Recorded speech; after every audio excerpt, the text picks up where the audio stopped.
আমি একটা রুমে থাকি, পুরো বিল্ডিংটাই ফাঁকা হয়ে যায়। ওই ছেলেটা ও দেশে চলে যায়, টিয়ার ছিল, একটা সাদা উন্না জোগাড় করছিলাম, করে আমি ফাঁসি দিয়ে ঝুলে গেছিলাম ভিতর থেকে দরজাটা আটকে। তখন 10 মিনিটের মতো দরজাটা ভাঙতে লাগছে, আমি ফাঁসিতে ঝুলেছিলাম একদম অনেকটা উপরে। আমার নাম রিপা আক্তার। রিপা আক্তার, বয়স কত? আর বয়স সঠিক আমি জানি না। আচ্ছা, আপনি সঠিক জানেন না, যারা ওকে দেখবেন তারা বুঝতে পারবেন যে ওর বয়স কত। আমি না ধারণা না, করছি অ্যাকচুয়ালি আমার জন্ম হয়েছে 1998 সালে। সেই হিসাব করলে যেটা আসে আর কি। হ্যাঁ, আচ্ছা, তো তার মানে 22 তারিখ। ওকে, তাহলে 1998 সাল হলে 2019, 21 বছর বয়স। 21 বছর বয়সের রিপা আজকে জীবন গল্পের মঞ্চে আছে এবং একটা অদ্ভুত রকমের জীবন গল্প নিয়ে আছে, যেটা আমার কাছেও খানিকটা মানে অবিশ্বাস্যই মনে হয়েছে। বাট আমি পুরো স্টোরিটাই আপনাদের কাছে রিভিল করতে চাই। তো রিপা জন্ম জেলা কোথায়? মানিকগঞ্জ। মানিকগঞ্জে? ঢাকার মানিকগঞ্জ? হ্যাঁ, সাভার মানিকগঞ্জ। সাভার মানিকগঞ্জ। ওকে, এখন থাকছেন ঢাকাতেই? হ্যাঁ, মিরপুরে। মিরপুরে থাকছেন, ঠিক আছে, শুরু করেন আপনি প্লিজ। আসলে আমি একটা কথা বলতে চাই, আমি কাউকে কিছু বিশ্বাস করানোর জন্য এখানে আসি নাই। জাস্ট আমি আমার কথাগুলো কাউরে শেয়ার করতে পারতেছিলাম না, এর জন্যই আমার এখানে আসা। আর আপনাকে আমি শুনি, তো আপনার কাছে আসলে আমার সব কথাগুলো বলা। আর দর্শকরা যদি কথাগুলো শুই না আমার একটু প্রশ্নের উত্তর দিতে পারে, তাহলে আর আমার কিছু বলার থাকবে না। মানে আপনি অনেকগুলো প্রশ্ন আজকে নিয়ে এসেছেন, কিন্তু আপনার প্রশ্ন করার মতো কোনো মানুষ নেই, যে কারণে আজকে জীবন গল্পে এসেছেন। চলুন শুনি, ডিফারেন্ট একটা স্টোরি হবে প্রিয় শ্রোতা, শুরুতেই বলে রাখছি, অ্যান্ড কোয়াইট আনথিঙ্কেবল। ওকে, চলুন। আমার মনে আছে যেখান থেকে সেখান থেকে বলি। আমার ভাইয়ের সাথে ফার্স্ট, মানে আমার যতটুকু মনে আছে, একটা ঈদ থেকে আমার মনে আছে, ঈদের দিন আমার কাছে 50 টাকার একটা নোট ছিল। তো আমার ভাইয়ের কাছে ভাইয়া 2 টাকা দিয়ে আমাকে বলতেছে, এই টাকাটা অনেক বেশি টাকা, 50 টাকাটা আমাকে দিয়ে দাও। পরে আমি দিয়ে দিলাম। তো ভাইয়া ওই টাকাটা নিয়ে ঠিকই খরচ করে ফেলছে, আমি 2 টাকা নিয়েই ছিলাম। তো ও সবসময় আমাকে ঠকাইতো, অনেক বড় ছিল বাট আমাকে বোকা বানাইতো। তো ভাইয়া পড়াশোনা করতো, মেয়ে মানুষের মতো বাসায় সব কাজকর্ম আমার ভাইয়া করতো। আচ্ছা। আর আমি তো ছোট ছিলাম, যার কারণে আমি কোনো কাজ টাজ করতে পারতাম না। তো একদিন হয় কি যে আমার মামির যে মেয়েরা আছে ওদের সবার বার্থডে পালন করা হয়। তো আমি অনেক কান্না করতাম যে আমার কেন হয় না। তারপর ওরা সবাই আম্মু আব্বু বলে ডাকতো, বাট আমি ডাকতে পারতাম না, এর জন্য আমার মনটা অনেক খারাপ হতো। তখন ভাইয়াকে বললে ভাইয়া কান্না করতো, বলতো আমি তোমার মা, আমি তোমার বাবা, আমি তোমার সব। আপনার ভাইয়ের সাথে আপনার বয়সের ডিফারেন্স কতটুকু ছিল? মানে অনেক। ভাইয়া তখন ম্যাট্রিক পরীক্ষা দেয় আর আমি তখন 5 থেকে 6 বছর বয়স হবে। ওকে, এইরকম বয়সের গ্যাপ। হ্যাঁ, ভাইয়াকে কিছু বললে যখন কান্না করতো, তো আমি ছোটোবেলা থেকে একটু অন্য মাইন্ডের মেয়ে ছিলাম, একটু অন্যরকম টাইপের ছিলাম। কারো কিছু দেখলে চাওয়া, কারো কিছু দেখলে হ্যাঁ মন চাইতো অনেক কিছু, কিন্তু আমি কাউকে বলতে পারতাম না, আর বললেও হয়তো পেতাম না। আমার ভাইয়াকে আমি একদিন শুধু বলছি যে ভাইয়া ওদের বার্থডে পালন করা হয়, আমার কেন হয় না, আমার কি জন্মদিন হয়নি? তো আমার ভাইয়া কী করলো, ওর কাছে টাকা ছিল না, লুকায়া মানে অনেকগুলো বাচ্চা পোলাপে নিয়ে মাঠে গেছে। মাঠে যায় একটা পাখি ধরছে, ধরা ভাইয়া জবা করছে। মানে এই দিনটা আমার জীবন অনেক স্মরণীয়। ওই পাখিটা জবা করা 5 টাকাতে একটা কেক আনছে। তো মাঠের ভিতরে আমার বার্থডে পালন করছে, যার কারণে আমি জানি যে আগস্টের 22 তারিখ আমার বার্থডে। এরকম করে প্রতি বছরই মানে 2 বছর পর্যন্ত আমার জ্ঞান হওয়ার পরে আমার ভাই আমার সাথে ছিল। তারপর একদিন ভুল করে আমি মামির মানে ডাইনিং টেবিলের চেয়ারে বসি, তো আমার মামি আমাকে অনেক মারে যে ওখানে কেন বসলাম।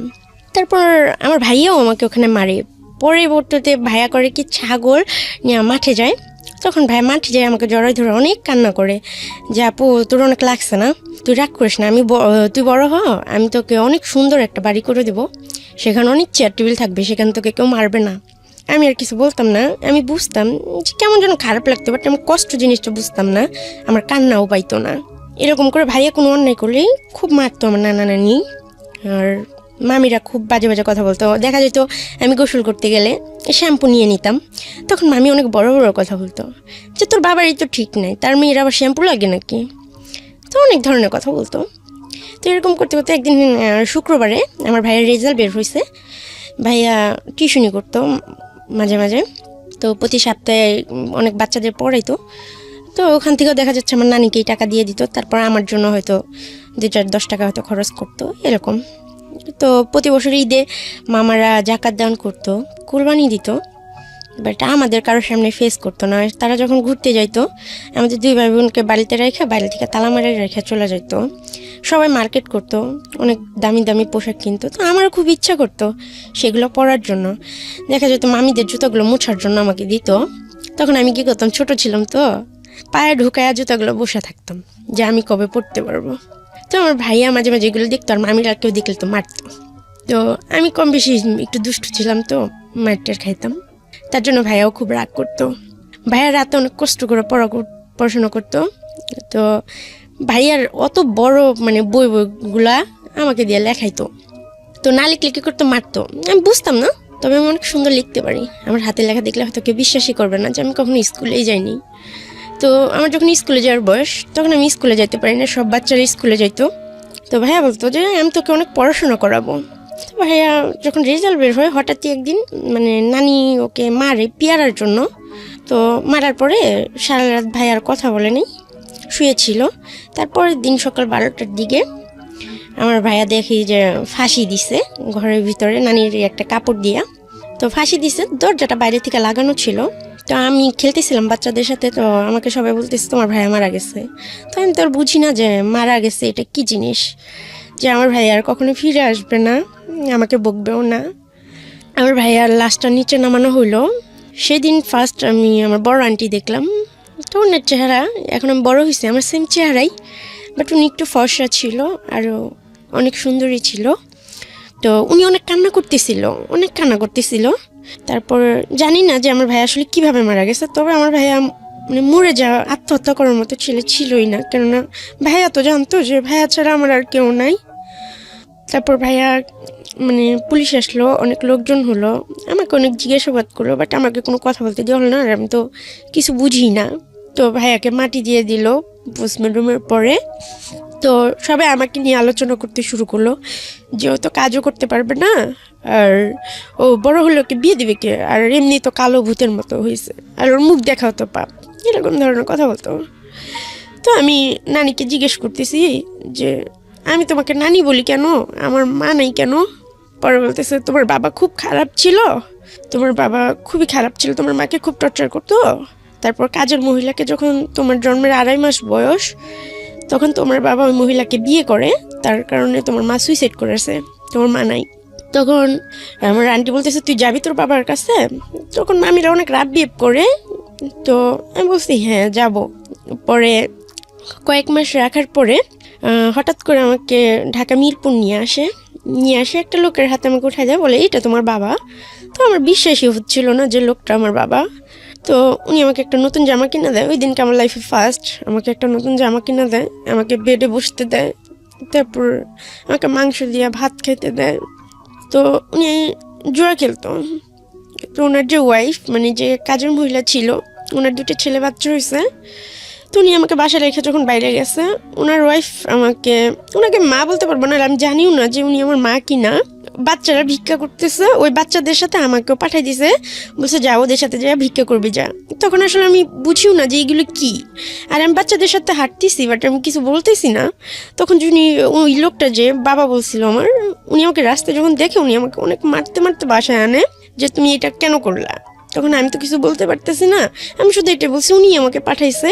এ কথা বলার পর উনি আমাকে আরও মারে। তারপরে উনি একদিন হঠাৎ করে এসে আমাকে জামা টামা পরে বলতেছে চলো তোমাকে তোমার ফুপির বাসায় রেখে আসবো। উনি খুবই রেগেছিলেন।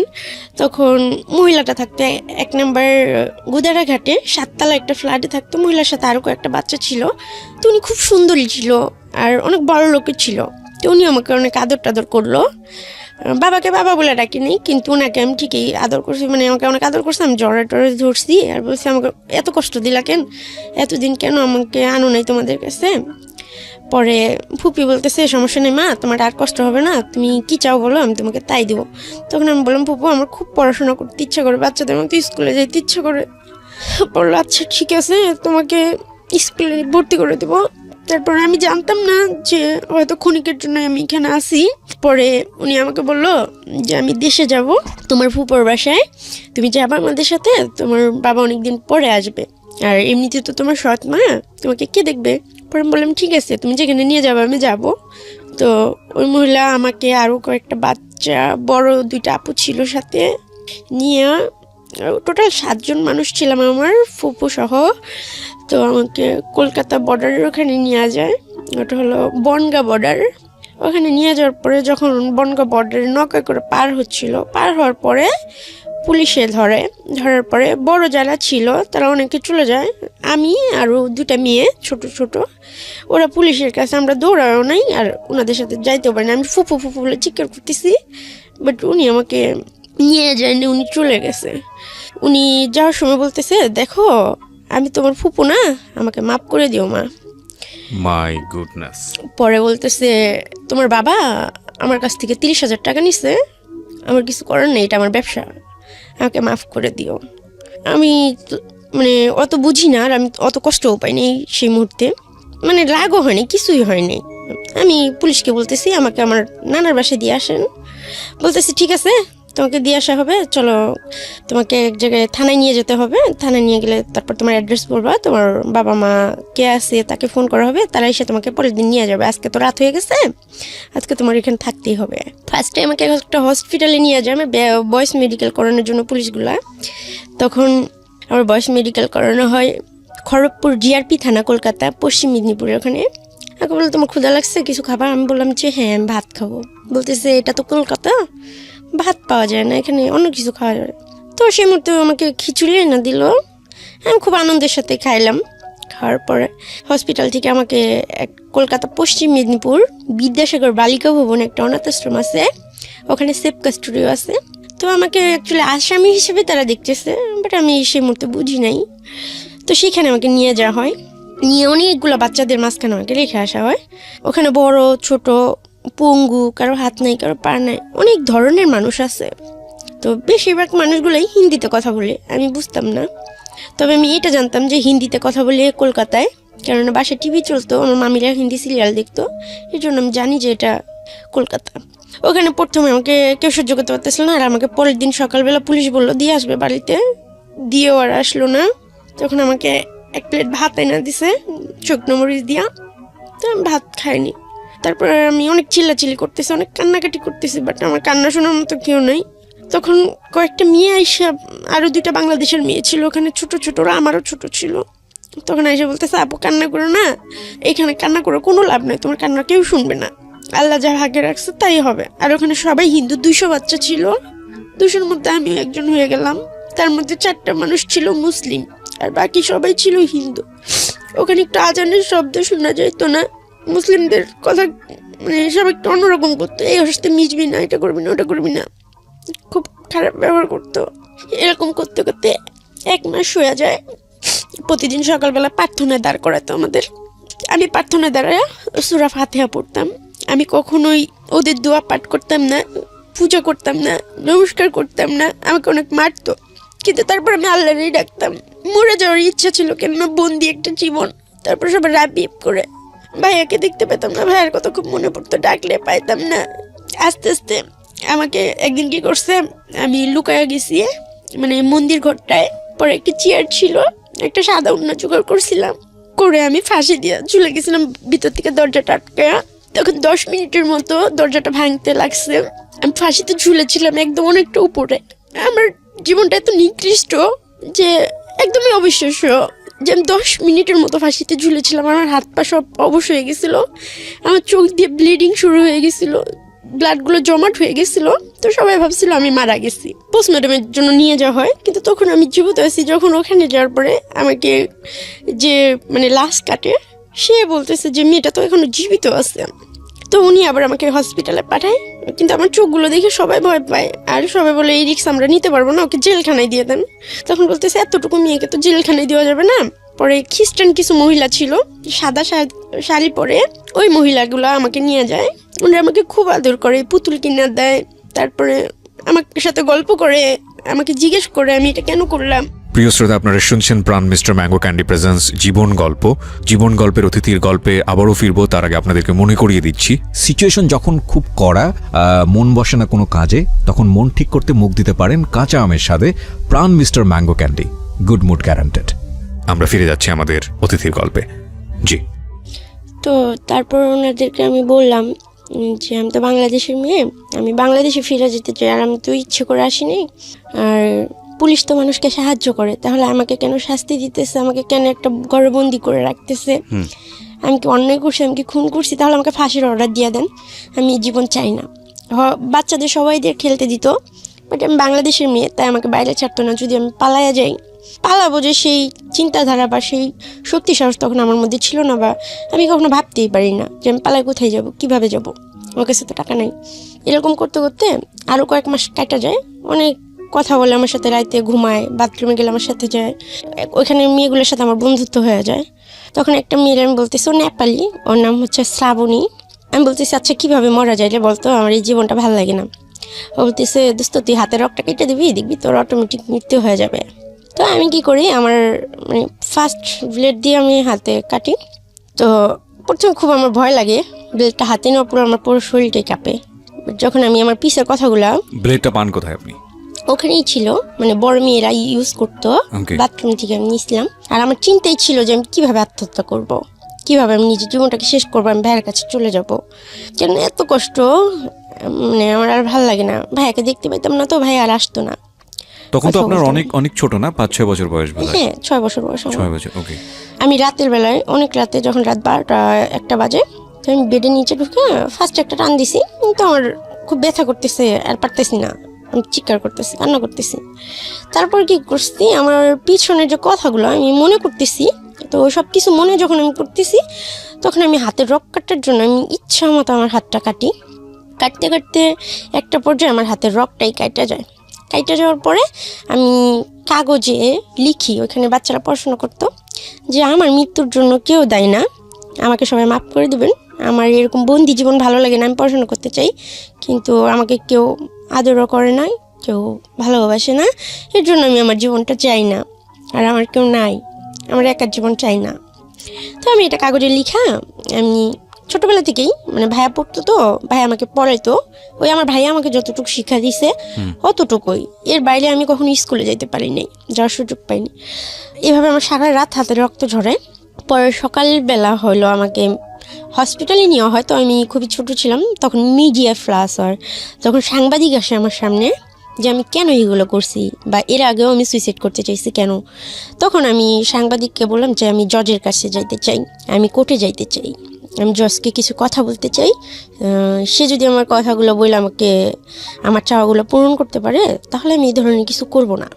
তখন জজের সামনে যে আমাকে দাঁড় করে নাও, তো আমাকে কাঠগড়ায় নিয়ে উঠাইলো না, আমাকে নিচে দাঁড় করে দিল।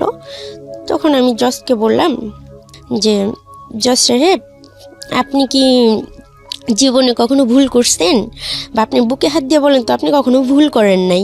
তখন জজ সাহেব বললো, না মা, আমরা সবাই ভুল করছি, প্রত্যেকটা মানুষের জীবন মানেই ভুল।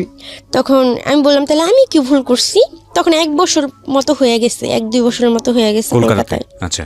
তো 2 বছরের পরে যখন আমি হাত কাটি, তারপর যখন ওখানে যাই, তো জেসে বললো, এখন তুমি কি চাও, তুমি বাংলাদেশে যাই কি করবা, কে আছে তোমার? আমি তো শুনছি তোমার কেউ নাই। তো আমি বলছি, এখানে কে আছে আমার? এখানে তো আমার কেউ নাই, এখানে আমি আজান শুনতে পাই না, এখানে সবাই অন্যরকম, খাবার দাবার সব কিছুই আমার অনেক কষ্ট হয়। আর সব বাচ্চারা পড়াশোনা করতে যায়, স্কুলে যায়, ওখানে বড় একটা স্কুল ছিল, মানে আমাদের অনাথ আশ্রমে, ওইটা কলকাতায় সবচেয়ে বড় অনাথ আশ্রম। নাম মনে আছে? হ্যাঁ, কলকাতা পশ্চিম মেদিনীপুর বিদ্যাসাগর বালিকা ভবন, আর স্কুলের নাম হচ্ছে বিদ্যাসাগর হাই স্কুল। ওকে। তো ওটা সবাই চিনে, অনেক বড় স্কুল। তো আমি বলতেছি, আমারও পড়াশোনা করে ইচ্ছা করে, আমাকে যে এখানে আপনি আটকে রাখছেন, আমি তো কোনো অপরাধ করে আসিনি, আমি তো ছোটো মানুষ, তাহলে যদিও আমার ভুল হয়ে থাকে যে আমি বাংলাদেশের মানুষ, এটা যদি আমার ভুল হয়ে থাকে, আজ থেকে 10 বছর পরে আপনি আমাকে সাজা দিয়ে যখন ছাড়া দিবেন, তখন আমি কার কাছে যাব, কি করব? আমি পড়াশোনা ছাড়া পথ চলবো কি করে, বা আমার দায়িত্ব নেবে কে, বা 10 বছর পরে আমি কার কাছে যাব, কার কাছে যাবে বলবো যে আমাকে একটু জায়গা দাও, তখন আপনি কি আমার দায়িত্বটা নেবেন? তো জজ সাহেব বললো, দেখো, তুমি এখানে থাকতে থাকতে হাতের কাজটা শিখো, তুমি যদি স্কুলে পড়তে চাও আমি তোমাকে স্কুলে পড়াবো, তোমাকে বিয়ে দিয়ে দেবো, তুমি হিন্দু ধর্ম গ্রহণ করে নাও, তোমাকে ভালো একটা ছেলে দেখে আমরা বিয়ে দিয়ে দিব, বাংলাদেশে তোমার ফিরে যাওয়ার দরকার নাই। আর তোমাকে যেভাবে ধরা হয়েছে, বাংলাদেশে যাই তুমি কী করবো, আবার সে কষ্ট পাবো, আবার কেউ বিক্রি করে দেবো। তো আমি বলছি, সেটা যাই হোক, আমি দেশে যাই মাটি কেটে খাবো, বাসায় কাজ করে খাবো, কিন্তু আমি আমার দেশে ফিরে যেতে চাই। আসলে আমার মনে রাগ ছিল, যে লোকটা আমাকে ওইখানে পাঠাইছে, ওই লোকটাকে খুন করার জন্য আমার বাংলাদেশে ফেরার নেশা ছিল। যে আমি এখানে আসবো একদিনের জন্য হলেও, এসে ওনাকে খুন করবো, তারপর পুলিশ আমাকে যা শাস্তি দেবে আমি মাথা পেতে নেবো। এবং সে লোকটা হচ্ছে আপনার বাবা? হ্যাঁ, আমি আসলে জানি না উনি আমার বাবা কিনা, যেটা সত্যি কথা। জজ বললো ঠিক আছে আজকে থেকে তোমাকে পড়তে দেওয়া হবে। তো আমি খুব খুশি হইলাম। আমাকে স্কুলে নিয়ে যাওয়া হলো, তবে পুলিশ গার্ড দিয়ে, 2টা পুলিশ আমার সাথে থাকতো সবসময়। কারণ আপনি যে কোনো মুহূর্তে সুইসাইড করতে পারেন বা পালিয়ে যেতে পারেন। হ্যাঁ, আমি বাংলাদেশের মেয়ে, এই জন্য। এখানে একটা কথা বলে রাখি প্রিয় শ্রোতা, এই অনুষ্ঠানের একটা ভিডিও ক্লিপ আমি আজকে ইউটিউবে দিচ্ছি, ওকে দেখার অনেকেরই ইচ্ছা হবে। আপনারা আসতে পারেন আমার চ্যানেলটিতে। আমি অনেকক্ষণ ধরে শুনছি তো আমার কিছুটা হলো খেয়ে হারিয়ে ফেলেছি। আমার চ্যানেলটির ঠিকানা হচ্ছে www.youtube.com/rjkibria.fm। আমি আবারও বলছি www.youtube.com/rjkibria.fm। চ্যানেলটিতে গিয়ে অবশ্যই সাবস্ক্রাইব করবেন, পাশের যে বেল বাটনটা আছে সেটা অন করে দেবেন। আমি ভিডিও ক্লিপটি দিয়ে দিয়েছি, আমাদের আজকের যে গেস্ট রিপা, তার ভিডিও ক্লিপ আছে, তাকে যদি দেখতে চান আপনারা আসবেন এখানে। জি বলেন, তারপর পুলিশ গার্ড থাকতো আপনার? তখন বাচ্চাদের প্রতিদিন মাঠে ছাড়া হইতো, প্রায় 200 বাচ্চা। তো আমি যেদিন স্কুলে গেছি সেদিন থেকে বাচ্চাদের মানে খেলতে যাওয়া বন্ধ, যে তোমরা খেলতে যাও, রিপাও খেলতে যাবে। তো এখন আমি একটা মানুষ, মানে সে জায়গায় 200 মানুষ। তো আমি ওদের দিকে তাকায় দেখি সব বাচ্চার মন খারাপ। বাসায় মানে যখন আমরা হোমে ফিরি, মানে রুমে, তখন সবাই বই ছিটাছিটি করতেছে, তো ফালাই দিতেছে, এ বলতেছে স্কুলে যাবো না, চলো এই করবো না সেই করবো না, কোত্থেকে উঠে এসে জুড়ে বসছে। তো অনেকে অনেক ধরনের কমেন্ট করতেছে। তারপরের দিনও আমি স্কুলে গেছি, এইভাবে টানা 3 দিন আমি স্কুলে যাই। তো লাঞ্চ টাইমে আমাকে যেভাবে গার্ড দিয়ে রাখা হয়, এখন আমার জন্য ওরা একটা বন্দি জীবনে পড়ে গেছে। ওরা খেলতে পারে না আগের মতো, ছুটাছুটি করতে পারে না। তো আমি এতটা স্বার্থপর হইতে পারি নাই যে 200 বাচ্চার মুখের হাসি কেড়ে নেবো আমি একা। আমার খুব পড়াশোনা করার ইচ্ছে ছিল। ওই বাচ্চাগুলোর মুখের দিকে তাকে তখন আমি দেখলাম যে আমরা একার জন্য ওদেরকেও অনেক কষ্ট পাইতে হইতেছে। তো আমি বললাম, আমি আবার জজের কাছে গেলাম 7 দিন পরে, বললাম স্যার আপনি আমার আশা পূরণ করছেন, ঠিক আছে আমি স্কুলে যাই পড়বো না, তবে আমি এখানে থাইকা পড়বো, বাসায় আমি পড়বো। আমি যাই শুধু যেদিন পরীক্ষা থাকবে সেদিন আমি পরীক্ষা দিব। ওরা বললো কেন, তোমার সমস্যা কোথায়? আমি বলছি না, আমাকে চোরের মতো ওখানে নিয়ে যাওয়া হয়, চোরের মতো নিয়ে আসা হয়, সাথে আরও বাচ্চাদেরও কষ্ট দেওয়া হয়। ওরা যখন লাঞ্চ করতে বেরোতো আগে, তো আধা ঘন্টা খেলতো, আধা ঘন্টা ওরা খাওয়া দাওয়া করতো, অনেক মজা করতো, আমি জানলা দিয়ে এগুলো দেখতাম। বাট আমি যেদিন থেকে গেছি সেদিন থেকে সব বাচ্চাদের খেলাধুলো সব বন্ধ করে দিছে। পরে আমি ভাবলাম যে 10 জন মানুষের মুখের হাসির দিকে আমার একার কষ্ট অনেক ভালো। তো আমি সবসময় অনেক দিকে তাকানোর চেষ্টা করেছি যে আমার জন্য কেউ কষ্ট পায় কি না। তো তারপর যেদিন থেকে আমি স্কুল যাওয়া বন্ধ করছি, আবার ওদের খেলতে ছাড়ছে, তো তখন আমার খুব খুশি লাগছে যে যাই হোক এতগুলো বাচ্চা, ওদেরও তো বাবা মা নাই, অনেকের হাত নাই, অনেকের পা নাই, ওরা হাসতে পারতেছে। ওদের হাসি দেখে নিজের কষ্টটা ভুলে যেতাম আমি, যে আল্লাহ আমাকে অনেক সুস্থ রাখছে, হয়তো এটা আমার কোনো পাপের ফল। তারপর আমি ওখানে সেলাই হাতের কাজ শিখলাম। আস্তে আস্তে পড়ার দিকে আমার মনটা উঠে যায়। আমি অনেক সুন্দর হাতে সেলাই কাজ জানি, অনেক ডিজাইন করতে পারি। তখন আমাকে সবাই অনেক আদর করে, আস্তে আস্তে সবাই অনেক আপন করে নেয় আমাকে। পরে ওখানে 200 বাচ্চার মধ্যে মানে আমি যেটা বলতাম সেটাই হইতো। ওখানে যে অ্যাসিস্ট্যান্ট সুপারভাইজার ছিল ম্যাম কাকুলি দিদি ভাই, উনি আমাকে খুবই ভালোবাসতো, ওনাকে আমি খুব মিস করি, কিন্তু অনেক দূরত্বের ফলে ওনার সাথে হয়তো কোনোদিন দেখা হবে না। দিদিভাই সত্যি আমি তোমাকে খুব মিস করি, তোর মধ্যে তো ভালো আমাকে কেউ বাসে না। তো ওখানে 8টা ম্যাম ছিল, ম্যামরা সবাই আমাকে অনেক আদর করতো আর বলতো রিপা পড়ো পড়ো, অন্যের জন্য কেন নিজের জীবন করবা। তখন ওনারা বারবার আমাকে বললো যে রিপা তুমি হিন্দু হয়ে যাও, কেন বুঝতেছো না, জীবনটা এত সহজ না, হিন্দু ধর্ম গ্রহণ করো, দেখবে তোমার ভালো একটা পরিবারের সাথে বিয়ে হবে, তুমি বাবা পাবা, মা পাবা, আত্মীয় পাবা, স্বজন পাবা। তখন আমি বলতেছি দেখেন এটা কোনো দিনই সম্ভব না। আমি যতটুকুই শুনছি ইসলাম সম্বন্ধে, আমি আমার নবী রাসূলকে আল্লাহ তাআলাকে অনেক ভালোবাসি, আমি কখনোই পারবো না এই কাজটা করতে। আমি সারা জীবন জেলের অন্ধকারে থাকলেও এটা পারবো না। ওখানে আমি শুধু এইটাই আবদার করি যে আমি আমার দেশে ফিরে যেতে চাই। তখন অনেকগুলো কাউন্সিলর ম্যাডাম আসে, একজন স্যার আসে আমার সাথে কথা বলার জন্য। আমি একটা সময় অসুস্থ হয়ে যাই ভাবতে ভাবতে যে আমার জীবনটা কেন এরকম, আমি কেন কোনোদিন মা বলে ডাকতে পারলাম না, কোনোদিন বাবা বলে ডাকতে পারলাম না, আমার কেন কেউ নাই, আল্লাহ এত মহানগিরি কেন আমার জন্যই করলো। সবাই বলে আল্লাহ যাকে ভালোবাসে আল্লাহ তাকেই কষ্ট দেয়। তাকে মহিলাকে বিয়ে করছে, তার জন্য সবাই আমাকেই কেন দায়ী করলো। তারপর আমার ভাইয়াটা খুন হয়েছে বা মারা গেছে, সেটার জন্য বা আমি কেন দায়ী ম্যাম? মানে মানুষ পাপ করার তো একটা বয়স লাগে। তো ওই বয়সে আমি আল্লাহর কাছে এমন কি পাপ করছিলাম যে পাপের জন্য আল্লাহ আমাকে এরকম ধরনের, মানে এটাকে আমার দিকে মনে হয় যে আমার জন্য একটা শাস্তি, না তো কি আমি জানি না আপনাদের দৃষ্টিতে কি, আমার জন্য মনে হয় যে একটা শাস্তি। তো ম্যাম আমাকে ওই দিনকে বুঝায় বললো, দেখো সব বাবা মা সন্তানের জন্য করে, তাই না রিপা? তো তুমি মনে করো দুনিয়ায় প্রথম সন্তান, যে বাবা মার জন্য তুমি কিছু করতে পারতেছো, তোমার বাবা মা তোমাকে ছাড়া ভালো আছে, এতে কি তুমি খুশি না? কয়টা বাবা মা মানে ছেলে মেয়েদের কাছ থেকে সুখ পায়? সব বাবা মারা ছেলে মেয়েদের জন্য করে দেয়। তুমি মনে করো তোমার সুখের জন্য তারা তোমাকে অস্বীকার করে, তাদের নতুন লাইফ নিয়ে তারা অনেক সুখে আছে। তুমি মনে করো যে তোমার বাবা মাকে তুমি কিছু দিতে পারছো, তো তাদের উপর রাগ অভিমানটা ছেড়ে দিয়ে, মানে তাদেরকে অভিশাপ দিও না।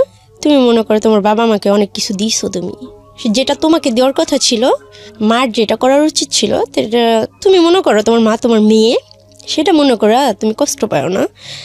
যদি আমার মার জন্য আমি এরকম কিছু করার সুযোগ পাইতাম রিপা, আমি কখনো ছাড়তাম না। তো তখন আমার খুব ভালো লাগছে ম্যাডামের কথা শুনে, এতদিন পরে যে আমার মনে একটা রাগ ছিল, ঘৃণা ছিল। তখন আমি বলছি হ্যাঁ, শুধু পেতেই হবে তার তো কোনো মানে নাই, কারোর জন্য কিছু করতে পারলে। কিন্তু আপনি তো একটা জিনিস জানেন রিপা, যে আপনার মা ততদিনে মারা গেছেন, আপনাকে তো তাই বলা হয়েছে। হ্যাঁ হ্যাঁ হ্যাঁ। তো যে মা মারা গেছে তার প্রতি এত অভিযোগ আপনার কেন ছিল? উনি তো মারাই গেছেন। না, উনি তো সুইসাইড করছিল, এটা আমি জানতাম। সুইসাইড করেছিল? হ্যাঁ। কি কারণে সুইসাইড করেছিল? বাবা ওই যে কাজের মহিলাকে বিয়ে করছিল। আচ্ছা, এই কারণে সে সুইসাইড করে? হ্যাঁ। আপনাদেরকে রেখে, আপনার দুজনকে রেখে? ওকে। মানে এটা ম্যাডাম আর কি আমাকে বোঝাচ্ছে যে বাবা মা এরকম দিতে পারে বা এরকম দেয়। তুমি মনে করো যে তুমি সন্তান হয়ে বাবা মাকে কিছু দিছো, বা তোমার বাবা তোমার সাথে যেটা করছে একদমই ঠিক করে নাই, তারপরে তোমার সন্তান হিসেবে তাকে ক্ষমার দৃষ্টিতে দেখা উচিত। আজকে এই অনুষ্ঠানটা শেষ পর্যন্ত মায়েরা শুনবেন, এবং যেসব মেয়ে বা যেসব ছেলে জীবনে সুইসাইড করা, ছেলেদের বিষয়টা আসলে এখানে কীভাবে আসবে আমি জানি না, তবে যেসব মারা সুইসাইড করার মতো জায়গায় চলে যান সন্তান রাখার পরে, তাদের আজকের এই এপিসোডটা শোনা উচিত। এতক্ষণ পর্যন্ত এফোর হয়ে গিয়েছে অনেকেরই, ইভেন আমি বহুবার চোখের জল মুছেছি আমার। আমি শেষ পর্যন্ত সবাইকে বলবো যে ধৈর্য ধরে আজকের এই জীবন গল্পটা আপনারা শুনবেন আশা করি। রিপা বলুন প্লিজ। তারপর আমি খুশি হই ম্যাডামের কথা শুনে। এতদিন পরে আমার মনে একটু হালকা লাগে যে ঠিক আছে ফাইন, এতদিন একটা রাগ ছিল যে বাবাকে অনেক কিছু করব, উনি যদি আমার বাবা হয়ে থাকে ওনাকে আমি মেরে ফেলবো। আমি যেভাবে হোক বাংলাদেশে এসে, আমি তো ওনার বাসা চিনি, ওনার জায়গা চিনি, ওনাকে এসে আমি যেভাবে হোক খুন করে ফেলবো, তারপর আমার যা হবে। তো এরকম করতে করতে অনেকগুলো বছর কাটা যায়, আমার আর পড়াশোনা হয় না। মাঝে মাঝে আমি বইগুলো পড়তাম, এরকম পড়তে পড়তে ক্লাস 5-এর বই পর্যন্ত আমি বাসায় মানে ওই হোমে আইনা পড়তাম। তো ম্যাডামরা আমাকে পড়াইতো। তো আমার পড়ার দিকে মন ছিল না একটা সময়, যে সবাই স্কুলে যে পড়ে আমি যাইতে পারি না, বা এরকমভাবে আর আসলে হয় না, সবাই মজা করে বা আমি সেই জিনিসটা পাই না। পরে আমি হাতে সেলাই কাজটা শিখে আমি শাড়ি এমব্রয়ডারি করে দেই, অনেক ধরনের সেলাই কাজ করি আমি। তো আমাকে দিয়ে ম্যামরা সেলাই কাজ টাজ করে, পরে ম্যাডামরা বাসা থেকে খাবার আনে, আমাকে ভালো ভালো খাবার খাওয়াইতো। আর সবাই আমাকে এটাই বুঝাইতো, রিপা হিন্দু ধর্ম গ্রহণ করো না, তোমাকে বিয়ে দিয়ে দিব, তোমার আর কোনো কষ্ট থাকবে না। কিন্তু আমি কখনোই রাজি ছিলাম না, যেভাবে হোক আমি আমার বাংলাদেশে ফিরে আসতে চাইতেছিলাম। তো এরকম করতে করতে 2014 সাল পর্যন্ত আমি ওখানে থাকি। 2015 সালের ডিসেম্বর মাসের 19 তারিখ পর্যন্ত আমি কলকাতায় ছিলাম। তো হঠাৎ একদিন ম্যাম আমাকে ডাকে বলতেছে, রিপা তোমার 2015 সাল পর্যন্ত? হ্যাঁ। ওকে। 15 সালের ডিসেম্বর মাসের 19 তারিখ পর্যন্ত আমি, মানে 4 বছর আগের ঘটনা এটা প্রিয় শ্রোতা। ও বাংলাদেশে, তার মানে হিসাব যদি করি আমরা, মাত্র 4 বছর আগে ব্যাক করেছে। এবং ওর বয়স যদি 22-23 হয়ে থাকে, তাহলে আপনি একটু হিসাব করে নেবেন যে 6 বছরে হলো ও পাচার হয়ে যায়, এবং ওর বাবা ওকে বিক্রি করে দেয় ওর কথা অনুসারে 30,000 টাকা দিয়ে। এবং সেই হিসেবে ওর হোমে থাকার বয়স কম করে হলেও 12 থেকে 13 বছর, হিসাবে তো সেরকমই বলে। হ্যাঁ, এবং এই 12 থেকে 13 বছর হচ্ছে ওর হোম জীবনের গল্প, এটা সবচেয়ে ইম্পর্টেন্ট গল্প। হ্যাঁ বলেন। তারপর ওখান থেকে আমাকে বলা হয় যে রিপা তোমাকে বাংলাদেশে যাওয়ার অর্ডার আসছে, আমার সাথে আরও 4টা মেয়ে আসতে পারে বাংলাদেশে। কিভাবে এটা হঠাৎ করে আপনি এটা পেলেন? মানে ওই যে আমি যে বারবার সুইসাইড করতে চাইতাম, ও, আর মানে এরপরও মিডিয়া আপনি বেশ কয়েকবার ট্রাই করছেন সুইসাইড করার জন্য। 2বার ট্রাই করছি। একবার আমি ফাঁসি দিছি, একবার আমার হাতে রক কেটে ফেলছি। ওই যে দুটো গল্প বললেন ওটাই। তারপর তো তারপর আমি না খেয়ে থাকতাম মাঝে মাঝে, অনেক জিদ করতাম যে আমাকে সবাই মারো, আমাকে মেরে ফেলো, অনেক ঝগড়াঝাটি করতাম। তো সবাই একটা পর্যায়ে আমাকে অনেক ভালোবাসা দিয়ে মানে ভরায় রাখতো। আর যখন আমি প্রথম যাই তখন সবাই খুব দূর দূর করতো, এসব শহরে এখানে আসবা না, এখানে আসা নিষেধ, এটা ম্যাডামের রুম আসবা না, এই সেই টিভি রুমে আসবা না, এই ওই মুসলিম, ওর সাথে কথা বলিস না, এরকম ধরনের কথা বলতো। তো যখন আমি হাতে কাজ শিখি, তারপরে আমি সবার সাথে গল্প করি, সবার সাথে কথা বলি, সবাই আমাকে অনেক আদর করে নিজের সন্তানের মতো। 8 জন স্টাফ ছিল, 8 জনের মধ্যে 8 জনই আমাকে ভালোবাসতো। আর আমি পুতুল নিয়ে খেলতাম, তো দিদি ভাইরা আমাকে পুতুল আয়না দিত, আমাকে একটা ডায়েরি এনে দিছিল। দিদি ভাইয়ের কথা আমি কোনোদিন ভুলবো না, দিদি ভাই আমাকে অনেক আদর করতো। আমার কাকলি দিদি ভাই আর কয়েকটা ফ্রেন্ড ছিল। আমার একটা দিদি ছিল, মানে ওখানে দিদি মানে বড় আপুকে বলা হয়তো। তো সবাই অনেক আদর করতো। পরে আমি বারবার জজের কাছে যাওয়ার চেষ্টা করি, ওখানে মাঝে মাঝে সাংবাদিক আসতো বাচ্চাদের জিজ্ঞাসাবাদ করার জন্য, তাদের খাওয়া দাওয়া কেমন হচ্ছে, তাদের রান্না কেমন হয়, এই সেই অনেক কিছু বলতো। তো আমাদের হোমের রান্না অনেক বাজে হইতো, তো কেউ কিছু বলার সাহস পেতো না, কেননা মারবে, হয়তো হোম থেকে বের করে দিবে। কিন্তু আমার তো মৃত্যুর ভয় ছিল না, যার কারণে আমি সবার উপরে যে সবসময় তর্ক করতাম। একদিনকে সাংবাদিকদের আমি বলতেছি যে আপনারা আমাদের সাথে বসে এক বেলা যদি ভাত খান তাহলে আমাদের আর কিছু বলার থাকবে না। তখন বললো, কেন এই কথা কেন বললা? আমি কই, হ্যাঁ এখানে খুবই ভালো খাবার দেওয়া হয় তো সেই জন্য। তখন ওনারা রাজি হলো। তো খাবারগুলো যখন আমি বলছি হঠাৎ করে মানে এটা হবে, আপনারা বলে কই আসবেন, ভালো করে রান্না হবে বা খারাপ করে রান্না হবে আপনাদের জন্য, এটা তো হবে না, আমাদের সাথে বসে খেতে হবে। তো আমার কথাটা ওখানে স্মরণীয় হয়ে গেছে, পুরো কলকাতার মানুষই বোধহয় আমার নামটা চেনা হয়ে গেছে যে রিপা নামের কোনো একটা মেয়ে এই অনাথ আশ্রমে ছিল।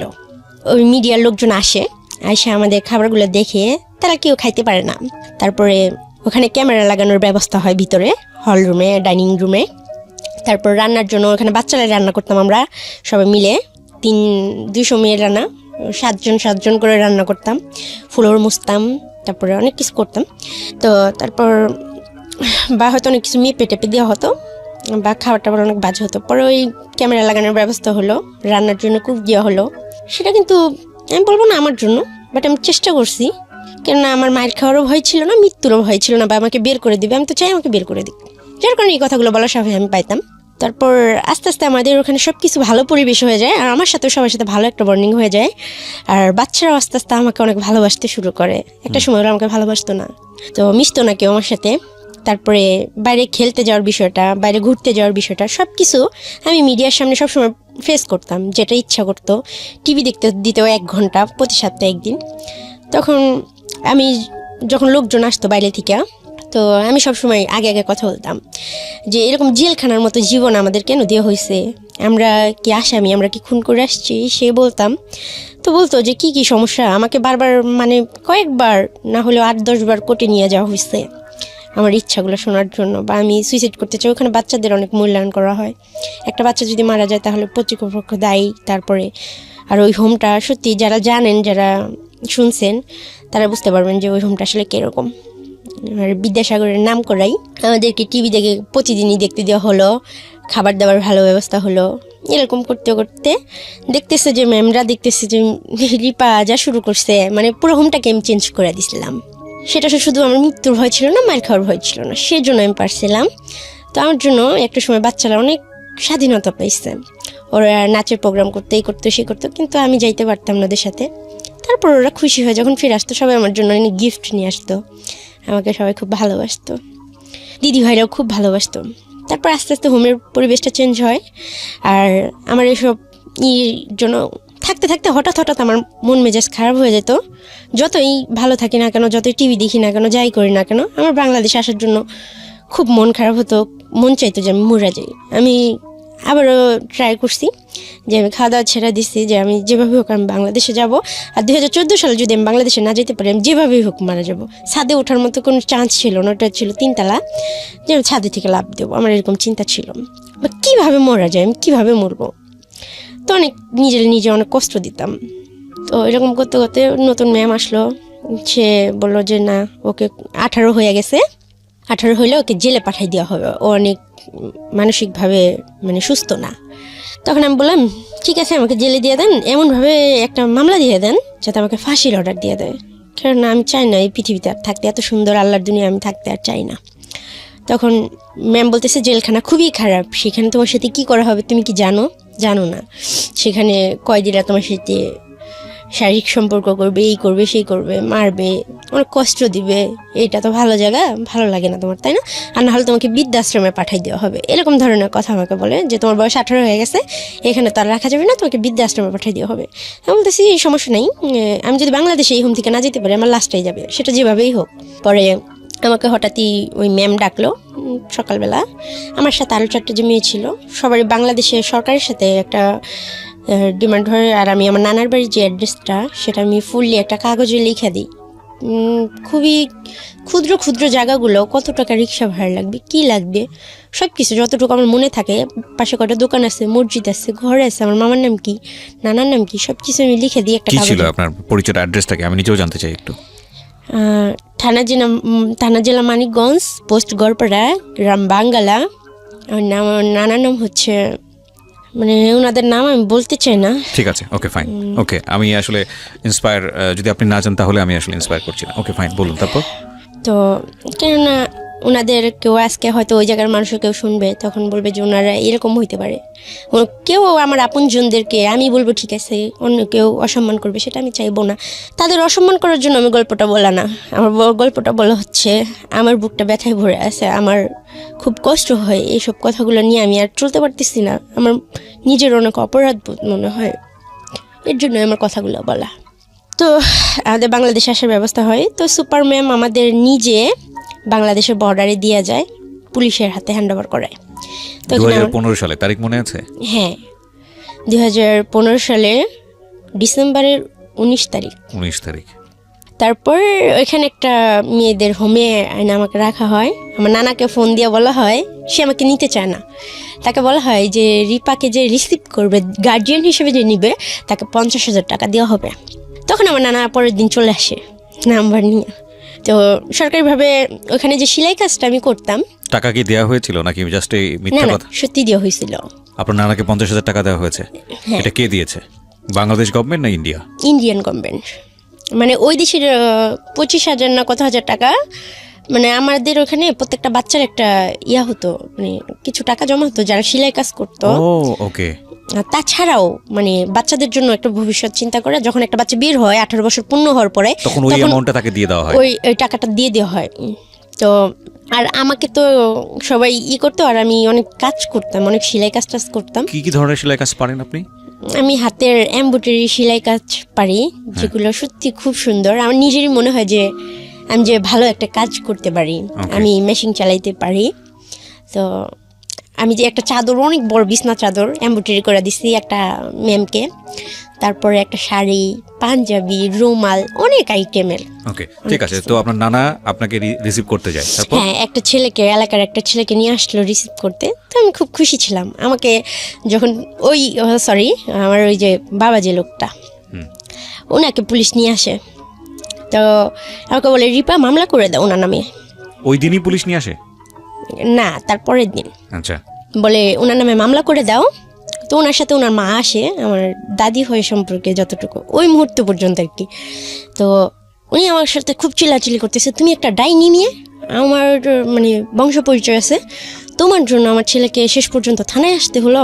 আমার ছেলে এরকম কাজ করতেই পারে না, আমার ছেলে তোমাকে চিনেই না, ঠিক আছে? পরে আমি বলতেছি, কান্না করে দিছি যে আপনার এই বয়স আইসা আপনার ছেলের জন্য আপনার কত মায়া, সে এখানে আসছে, আপনি মানে 2-10 মিনিট হয়েছে আসছে, তাকে নিয়ে আসছে, আপনার খারাপ লাগতেছে, অসম্মান মনে হইতেছে, কত কিছু। আপনার এই ভালোবাসাটা আমার খুব ভালো একটা, মানে আমরা যে 4 জন আসছি, 4 জনকে নিয়েই একটা বোর্ড মিটিং ডাকার জন্য করা হয়, যে এখানে এই আজকে যে লাইফে আসছি আমি, তো এরকম একটা লাইফের আয়োজন করা হয়। বাট সেখানে আমি ওনার নামে মামলাও করি না, আর ওনাকে সসম্মানে আমি ছেড়ে দিই। ওনাকে আমি কিছু বললাম, শুধু এতটুকুই বলি, এর থেকে যদি আপনি আমার কিডনি 2টা বিক্রি করে দিতেন তাহলে হয়তো আমি কষ্ট পেতাম না, বা আপনি আমাকে বলতে পারতেন যে মা আমি তোমাকে বিক্রি করে দিতেছি, তো আমি স্বেচ্ছায় চলে যেতাম। পরে ম্যাডাম আমাকে বললো যে রিপা এরকম করো না, ওনাকে শাস্তি দেওয়ার দরকার, ওনাকে তোমার প্রাপ্যটা তোমার বুঝে নেওয়া উচিত। উনি তো এমন লোক না যে তোমাকে তোমার প্রাপ্যটা ফিরাই দিবে। এই যে তোমার এতগুলো বছর নষ্ট হয়ে গেছে, এগুলো কি উনি ফিরাই দিবে? পরে আমি বললাম যাই হোক, সেটা আল্লাহ দেখবে। আল্লাহকে তারপর বলি যে উনি যদি আমার বাবা হয়ে থাকেন, ওনাকে যেন ক্ষমার দৃষ্টিতে দেখেন। আমি তো ওনাকে কখনোই বাবা হিসেবে স্বীকার করতে পারবো না। মানে ওই রাগটা আমার তখন আর ছিল না, এত বছর পরে ফিরার পরে। তারপর উনি চলে গেল, আমাকে পুলিশ টাকাগুলো দিল। তো আমি এতগুলো টাকা, জীবনে টাকা ধুলিনি হাত দিয়া, হাতে পায়ে আমার হাত পা কাঁপা শুরু হয়ে গেছে। সাথে সাথে আমি আমার নানাকে জড়াই ধরলাম, বাট নানা আমাকে জড়াই ধরলো না। তো আমি নানার হাতে দিলাম টাকাগুলা। দেওয়ার পর আমাকে বাসায় নিয়ে গেলাম, খুব খুশি ছিলাম। বাসায় নিয়ে যাওয়ার পর ম্যাডাম আমাকে ডাকলো যে রিপা আসো, তোমাকে লাইভে করবো। আমি চাই যে এই ভুলটার যেন কেউ না করে। বাট ওই মুহূর্তে আমার মনে হচ্ছিল না, আমি মিডিয়ার সামনে ফেস হবো না, আমি জব করবো, আমি নিজের পায়ে নিজে স্টাবলিশ হবো। আমি চাই না আমাকে সবাই এইভাবে চিনুক জানুক। তো আমার কাছে ভালো লাগে নাই। তাছাড়া আমার মনে হয়েছে যে যদি 10টা বাচ্চা শুনে যে একটা 6 বছরের বাচ্চাকে বাবা জোয়ার টেবিলে বিক্রি করে দিতে পারে, তাদের বাবারা যদি নেশা করে, তখন ওই বাচ্চাদের ভিতরে একটা আতঙ্ক হবে যে আমার বাবা তো এরকম করতে পারে। করবে না, তারপরে এটা নিয়ে 1 মিনিটের জন্য যদি ভাবে, সেটাই হবে আমার জন্য খারাপ লাগা। তো সেই জন্যই আমি আমার বাবাকে কারোর সামনে ফেস করলাম না। আর আমি আসলে জানি না যিনি আমার বাবাকে না। তারপর আমি বাড়িতে গেলাম। পরের দিনই ওইখানে মানিকগঞ্জে তালাসীমা অ্যাপার্টমেন্ট একটা লিমিটেড একটা গার্মেন্টস ফ্যাক্টরি আছে, ওইখানে আমি ঢুকলাম। তারপরের দিনই আমার নানাকে বললাম যেভাবে কাগজপত্র 2,000 টাকা আমি খরচ করি, ওখান থেকে কাগজপত্র এনে আমাকে যেন ওই গার্মেন্টসে ঢুকাই দেওয়ার ব্যবস্থা করা হয়। আমার বেতন ধরলো 6,200 টাকা হেল্পার। তো আমি অনলি 7 দিন ওখানে কাজ করি। একটা মেয়ের সাথে আমার খুব ভালো রিলেশন হয়, মেয়েটা খুব সুন্দর ছিল, মেয়েটার নাম ছিল শারমিন। মেয়েটা ওখানে অপারেটর ছিল, ওর হেল্পার ছিলাম আমি। ও আমাকে কাজ শিখাইতো, প্রতিদিন লাঞ্চ টাইমে মেশিনগুলো ওপেন থাকতো। তো আমি খুবই আগ্রহ নিয়ে 10 থেকে 15 দিনের ভিতরে আমি বারটেক মেশিনের অপারেটর হই। তারপরের মাসে আমার স্যালারি বাইরে যায়। 1 মাসের মতো আমি ওখানে জব করি। তারপরের মাসে হয় মানে মাসের অর্ধেক, তখন আমার বড় আন্টি আবার আসে আমার মামার বাড়িতে। আসার পরে উনি, তার আগে হয় কি যে আমার খালাতো ভাই আছে, ও আমাকে ডাকে একটা কথা বলার জন্য। তো বাসার সবার সামনে ওরা আমার সাথে খুব খারাপ বিহেভ করে, কারণ ওরা আব্বু আম্মু এটা পছন্দ করে না, আমার মামা মামিরা পছন্দ করে না তাদের বাচ্চা আমার সাথে মিশুক। বাট ও আমার সাথে বাইরে দেখা করে ফোন করে, পরে বলে যে আপু তোমাকে আমাকে একটা কথা বলার আছে। তুমি তো জানো তোমার মা মারা গেছে, কিন্তু তোমার মা না মারা যায়নি। আমাদের বড় আন্টি আছে না, উনি তোমার মা হয়।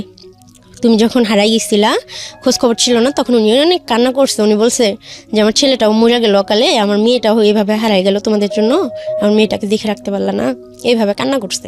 এটা আমি শুনছি। কি বলেন? হ্যাঁ। তো যে আম্মু আমার কাছে, আমার 4 বছর বয়সে আমার জ্ঞান অনুসারে মানে মারা গেছে সুইসাইড করা, সে আমার কাছে 2015 সালে আবারও ফিরে আসলো। বাট সে আমার মা হিসেবে ফিরে আসে নাই।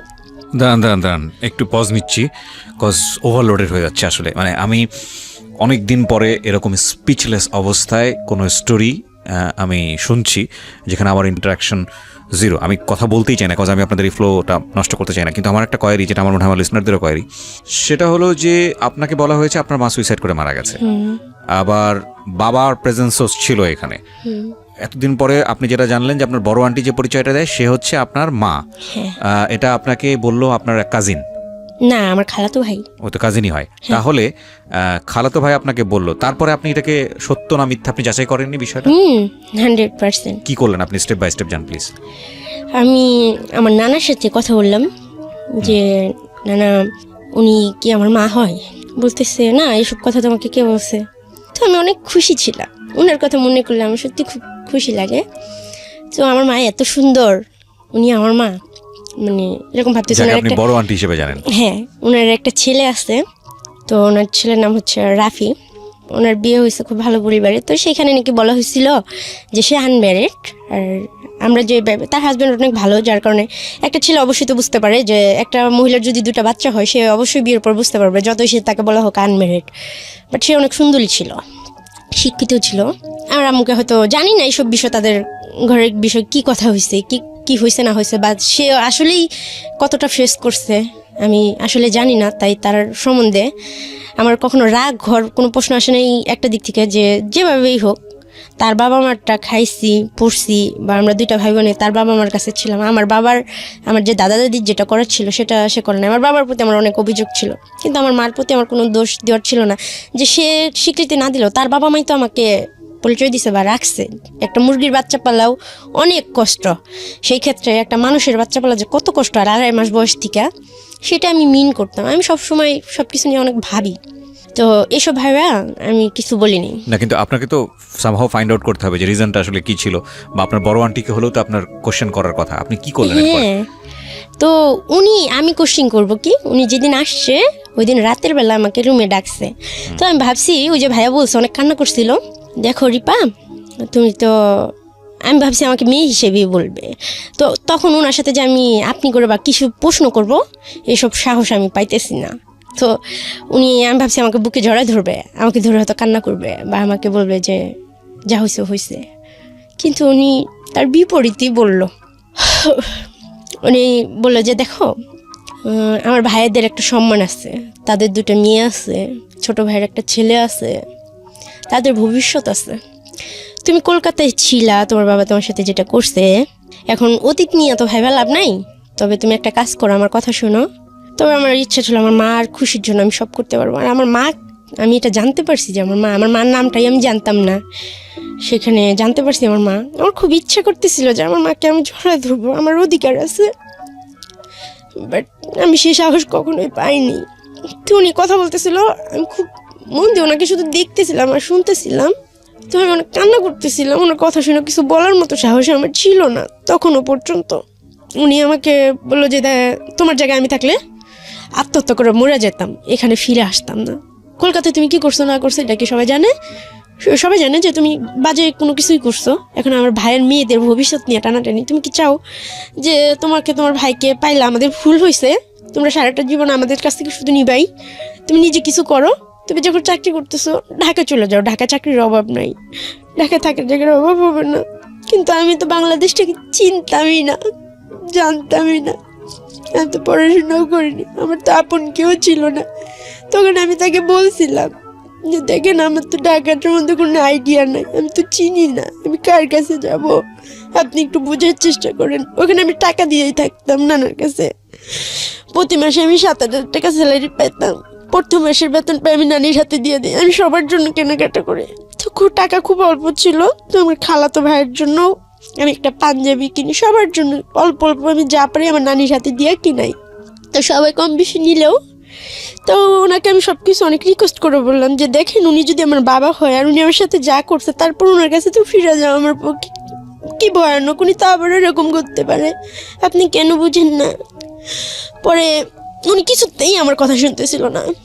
তখন ওনার সাথে আমি খুব রাগ বিহেভ করি যে আমি কিন্তু সত্যিটা জানি, আপনার গর্ভে থেকে আমি হইছি না, আপনি হয় আমাকে বিষ খাওয়া মারা ফেলান, নাহলে আপনার গর্ভে আমাকে আবার নিয়ে নেন, আপনি পেটের মধ্যে ঢুকে যাবো, আমি আপনাকে মেরে ফেলবো, এরকম ধরনের কথা বলি।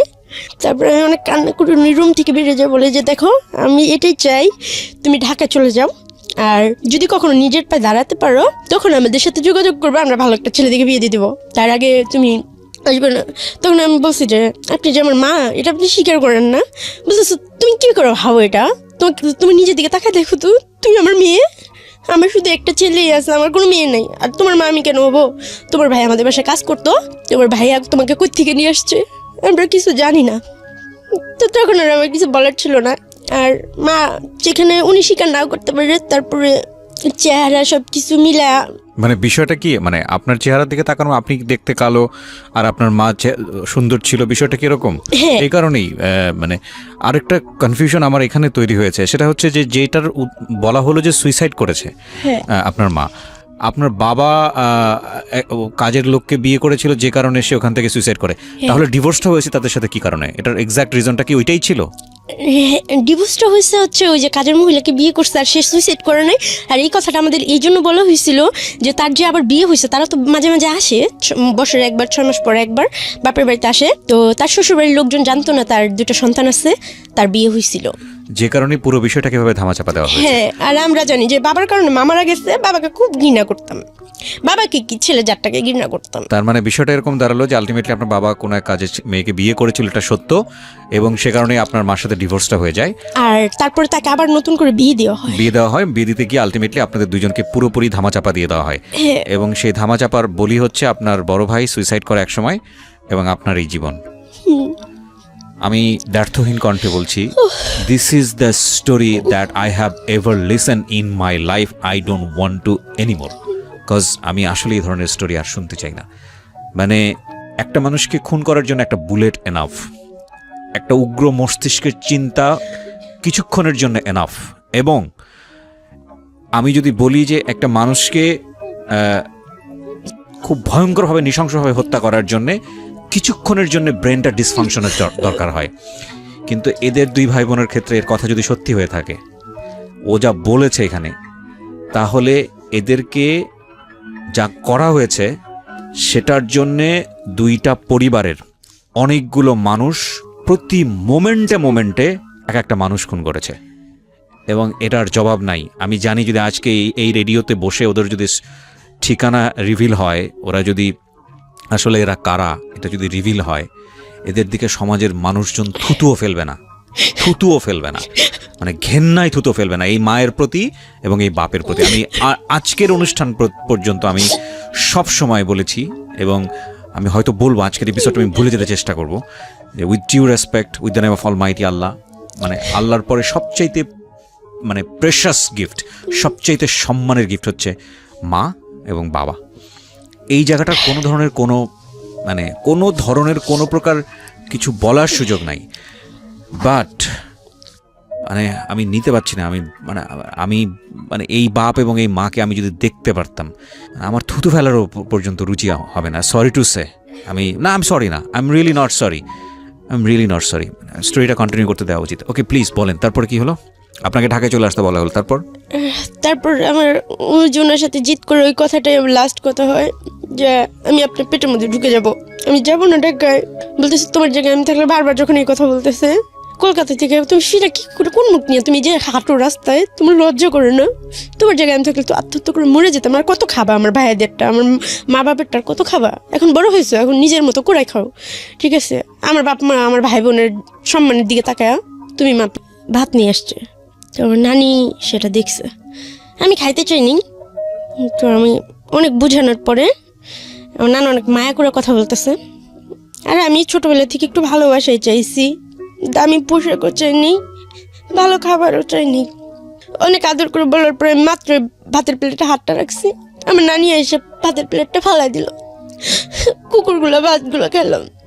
পরে আমার আন্টি যে ছিল, আমার মার যে বোন, ওনার বিয়ে হয়েছে, ওনার ছেলেই আমাকে বলছে জুনি আমার মা হয়। আর একটা মেয়েও আছে, ওনার ছেলে ম্যাট্রিক পরীক্ষা দিছে আমার সমান বসে, এখন কোন ক্লাসে পড়ে আমি জানি না। আর ওনার মেয়ে আছে, ওনার হাজব্যান্ড উনি অনেক সুন্দর। উনি হাজব্যান্ড আমার সাথে ছোটোবেলা অনেক রাত বিয়ে পড়তো, তখন আমি বুঝতাম না। তো আমি ওনাকে ফোন দিই যে আন্টি এরকম আমাকে তো বের করে দিছে, আপনার বাসায় থাকে কি আমি চাকরি করতে পারবো? ওনার বাসার ওখানে গার্মেন্টস আছে। বলছে হ্যাঁ তুমি চলে আসো, সমস্যা নেই, তুই চাকরি করবা, টাকা দিবা, থাকবা, খাবার, সমস্যা কি? দরকার হলে আমি আমার বাসায় না থাকতে পারলে আরেক বাসায় ঠিক করে দেবো। যখন আমরা আঙ্কেলকে ফোন দেওয়া হয়, রাত হয়ে যায়, রাত 8-9 বাজে। আঙ্কেল আমাকে বলতেছে, ওনাকে আমি আব্বু বলে ডাকতাম। আমি এর জন্য আব্বু বলে ডাকতাম, উনি যে স্পর্শ আমাকে করতো আমার খুব বাজে লাগতো, তো ওনাকে আমি বাবা বলে ডাকতাম। তো বলতেছে আব্বু আমি কিন্তু আসতেছি।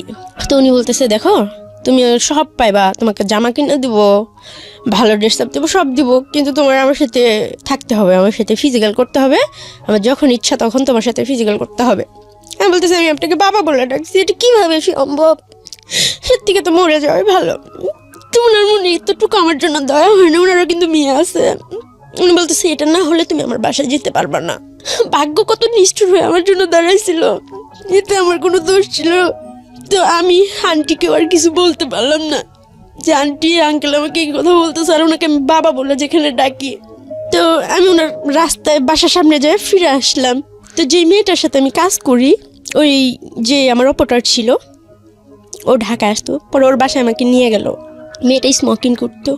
তো ওই রাতে আমি অনেকগুলা 1 প্যাকেট সিগারেট কিনে সিগারেট খাইতে পারতাম না, বাট আমি ট্রাই করি সিগারেট খাওয়ার জন্য। মানুষ বলে সিগারেট খেলে কষ্ট চলে যায়। তারপর আম্মুর কথাটা বারবার মনে পড়তেছিল। আম্মু বলতেছিল যে তোমার জায়গায় আমি থাকলে আত্মহত্যা করে ফেলতাম, আমি মরে যেতাম। তো আমিও অনেক ভাবছি যে আল্লাহ আমাকে মৃত্যু দিয়ে দাও। ওই মেয়েটা বলতেছে তুই কান্না করিস না, তোকে আমি সব ঠিক করে দিব, অনেক টাকা পাবে, তুই ঢাকায় নিয়ে যাবো তোকে।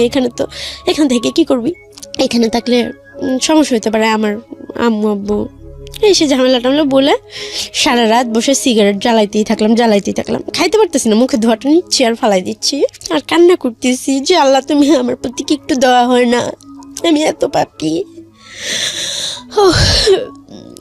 তারপর ওই মেয়েটা নিয়ে আসলো মিরপুরে, আনার পর মেয়েটা আমার সাথে সেম কাজটাই করে যেটা আমার বাবা আজ থেকে 10 বছর আগে করলো। আমি মিরপুরটাকে ফার্স্ট পাড়াতেই আমি চিনতাম না। পরে একটা আবাসিক হোটেলে মেয়েটা আমাকে নিয়ে যায়, বলে যে এখানে স্যাররা থাকে, এখানে একটা লোক তোমাকে গার্মেন্টসে চাকরি দিয়ে দিবে, থাকা খাওয়ার ব্যবস্থা করে দিবে, আমি আসতেছি, তুমি একটু বসো, আমি স্যারের সাথে কথা বলে আসতেছি। মেয়েরা কি করে, ওই যে ম্যানেজার থাকে তার কাছ থেকে 10,000 টাকা নিয়ে আমাকে রেখে চলে যায়। তো ওখান থেকে আমাকে আর বেরোতে দেয় না। পরে একজন সাংবাদিক আসে, ফার্স্ট আমার গায়ে টাচ করে, পরে ওনার হাতে পাথর আমি অনেক কান্নাকাটি করে। সে একজন সাংবাদিক ছিল। উনি বলতেছে এসব নাটক, তোমাদের মেয়েদের নাটক দেখতে দেখতে আমার ভালো লাগে না, তুমি তো ভালো নাটক করতে পারো। সাংবাদিক আপনি বুঝলেন কিভাবে? ওনার গলায় আইডি কার্ড ছিল, তারপর ছিল মানে মিডিয়ার যে মাইক্রোফোন, ওই কি থাকে না, বুম, কথা বলে যে, হ্যাঁ মাইক্রোফোন, ওটাও ছিল হাতে। হ্যাঁ ক্যামেরা ছিল, মানে পুরো ফেজের। তারা দেখলে যে মূর্খ মানুষ চিনবে যে তারা সাংবাদিক। উনি আমার সাথে একটা পর্যায়ে ফিজিক্যাল করে, আমার অনেক ব্লিডিং হয়। তারপর উনি আমার কাছে ক্ষমা চায়, আমাকে বলে আসলে আমি বুঝতে পারিনি, তোমার কথাগুলো বিশ্বাস হয় নাই, তুমি আমাকে মাফ করে দাও, বাট তোমাকে আর কেউ কিছু করবে না, আমি যতদিন বাঁচবো তোমাকে দেখবো তোর। তারপরে উনি আমার কথাগুলো শুনে, মানে আগে উনার ইচ্ছা পূরণ করে, তারপর উনি আমার কথা শুনে। তখন তো আমার বাচ্চার কোনো ইচ্ছাই থাকে না, যে শেষ পর্যন্ত আমি আমার সতীত্বটাও ধরে রাখতে পারলাম না। আমার জীবন দিয়ে আমি কি করবো, কোনো সাইডই তো আমার থাকলো না। আল্লাহর প্রতি সেদিনকেই আমি শুধু কষ্ট পাইছি, এতদিন যে কষ্ট পাইছি আমার কোনো কষ্ট হয় নাই, কিন্তু ওই দিনকে আল্লাহর প্রতি থেকে কেমন যেন আমার বিশ্বাসটা হয়ে গেছে। তারপরও আল্লাহ যা করে ভালোর জন্য করে। তো ম্যানেজার আমাকে অনেক বুঝাইলো যে দেখো যা হয়ে গেছে, তুমি এক কাজ করো, তুমি দেহ ব্যবসা করো, অনেক টাকা পাবা, স্বর্ণের গয়না পড়তে পারবা, দামি জামা পরতে পারবা। মানুষের কাছে টাকা থাকলে মানুষ অনেক ভালোবাসে, কিন্তু পরপুরুষের সাথে থাকা আমার কাছে বিষের মতন লাগতো। আমি পারি নাই, বা আমার টাকার প্রতি কোনো চাহিদাও ছিল না, কিন্তু ওই মুহূর্তে তো আমার কাছে টাকাও ছিল না, জামা কাপড়ও ছিল না, কিছুই ছিল না। তারপরে উনি আমাকে বাসায় নিয়ে যায় ওই সাংবাদিকটা। একটু মাফ করবেন, একটু পজ দিচ্ছি আমি এখানে, আমার একটা কথা বলা প্রয়োজন। এই যে যারা আজকে রেডিওর এই গল্পটা শুনছেন, আপনাদের সবার প্রতি সম্মান রেখে বলছি, এই যে মাঝে মাঝে দেখেন না যে গাড়িতে করে তুলে নিয়ে যায় 8 জন 10 জন 15 জন 20 জন মেয়েকে, সবার মুখে এরকম করে মেকআপ দেওয়া, হ্যাঁ, মানে এবং কেউ ফেস পরিচয়টা দিতে চায় না। তারপরে আপনারা ওই যে মাঝে মাঝে ফেসবুকে ছবিগুলো ভাইরাল হয়, ভিডিওগুলো ভাইরাল হয়, একটা হোটেলের মধ্যে ঢুকছেন, সেই হোটেলে এরকম কামরার সামনে দাঁড়ায় আছে বা কি একটা অবস্থা, হ্যাঁ, খুবই অসামাজিক একটা অবস্থা। এবং ওই ভিডিওগুলো দিতে পারলেই মোটামুটি পয়সা ইনকাম করা যায়, বিশাল ভাইরাল হয়ে যায়, সবাই দেখতে চায় এরা কারা দেহ ব্যবসা করে। হ্যাঁ, আজকের এই স্টোরিটা একটু মনে রাখেন, এর পরের বার যখন খারাপ ব্যবহার করবেন এদের সাথে, এই যে রিপা নামের যে মেয়েটা গল্পটা বলে যাচ্ছে, থুতু যখন ফেলবেন, যখন একটা স্ল্যাং ওয়ার্ড আছে না, এটা বলে যখন গালি দেবেন, অনেক সময় নিজের বাচ্চা কাচ্চাকে অনেক সময় উল্টাপাল্টা এই ধরনের গালি দেন এদের নাম তুলে, এই গল্পটা একটু মনে রাখেন যে এই মেয়েরা আসলে কারা, কিভাবে এরা এখানে আসে, কিভাবে আসতে এরা বাধ্য হয়। আপনি যদি মানুষ হয়ে থাকেন তাহলে আজকের পর থেকে এদের দিকে আঙ্গুল তোলা বন্ধ করেন, হ্যাঁ। এবং যারা সুবিধাপ্রাপ্ত তাদের অবশ্যই শিষ্টাচার বহির্ভূত আচরণ করা উচিত নয়, অন্তত এদের প্রতি। প্লিজ বলেন রিপা। তারপর ওই মেয়েটা তো 10,000 টাকা নিয়ে গেছে। তো উনি আমার সাথে থাকার পর বলতেছে আমি আমার বউকেও পাই নেই যে ফিজিক্যাল করার সময় এরকম কিছু, ঠিক আছে। তো উনি থাকছে আর কারোর সাথে আমার করে নাই। তো উনি বললো যে তোমার মাসে কয় হাজার টাকা লাগবে, হাত খরচ কী লাগবে, তুমি কি চাকরি করবা? তখন আমি ওনার সাথে কোনো কথাই বলতেছি না জিদের কারণে। আমার মন চাইতেছে ওনাকেই খুন করে ফেলি, বাট আমার কোনো ওয়ে ছিল না। তো সবাই মিলেই আমাকে বুঝায়, ম্যানেজার, ওনার সাথে আরও ওনার দুটো ফ্রেন্ড ছিল, সবাই অনেক বুঝে আমার জন্য ওষুধ নিয়ে আসে, আমাকে খাবার নিয়ে আসে, বলে রিপা দেখো সবাই এরকম মিথ্যা কথা বলে তো, আর সবাই এখানে কান্নাকাটি করে, এই করে সেই করে, আর এই জায়গায় আসে এই জায়গাটা চিনে না, এরকম হইতে পারে বলো? তুমি একটা হোটেলে আসছো, তুমি বলতেছো তুমি এটা চিনোই নাই, এটা কি হয়? তো এর জন্যই তোমার সাথে রাব বিহেভটা করা, ঠিক আছে? নাহলে তোমার সাথে আমি রাম বিহেভ করতাম না, এত হইতো না। বাট তুমি যে মানে করছো তাতে মনে হয়েছে যে তুমি এরকম না, তুমি মনে বাজে মেয়ে, ঠিক আছে? তখন তো আমি ভালো করে চলতেও পারতাম না, এখনও তো পারি না, আমি তো স্মার্ট হয়ে চলতে পারি না। তো বলতেছে যে তোমার সব কিছু দায়িত্ব আমি নিলাম, সমস্যা নেই। পরে উনি আমাকে 10 নম্বর ম্যাপটেক্স একটা গার্মেন্টসে ঢুকাই দিল। ওখানে আমার 6500 টাকা স্যালারি ধরলো। ওনার ভাইয়ের মেয়ের সাথে উনি আমাকে রাখলো। তো ওনার বউ বাচ্চা আছে, যার কারণে ওনার নামটা আমি বলতেছি না। না ঠিক আছে, আমরা নিজেরাও চাই না ওনার পরিচয়টা রিভিল হোক, ঠিক আছে বল। তো তারপর আমি চাকরি করতে থাকলাম।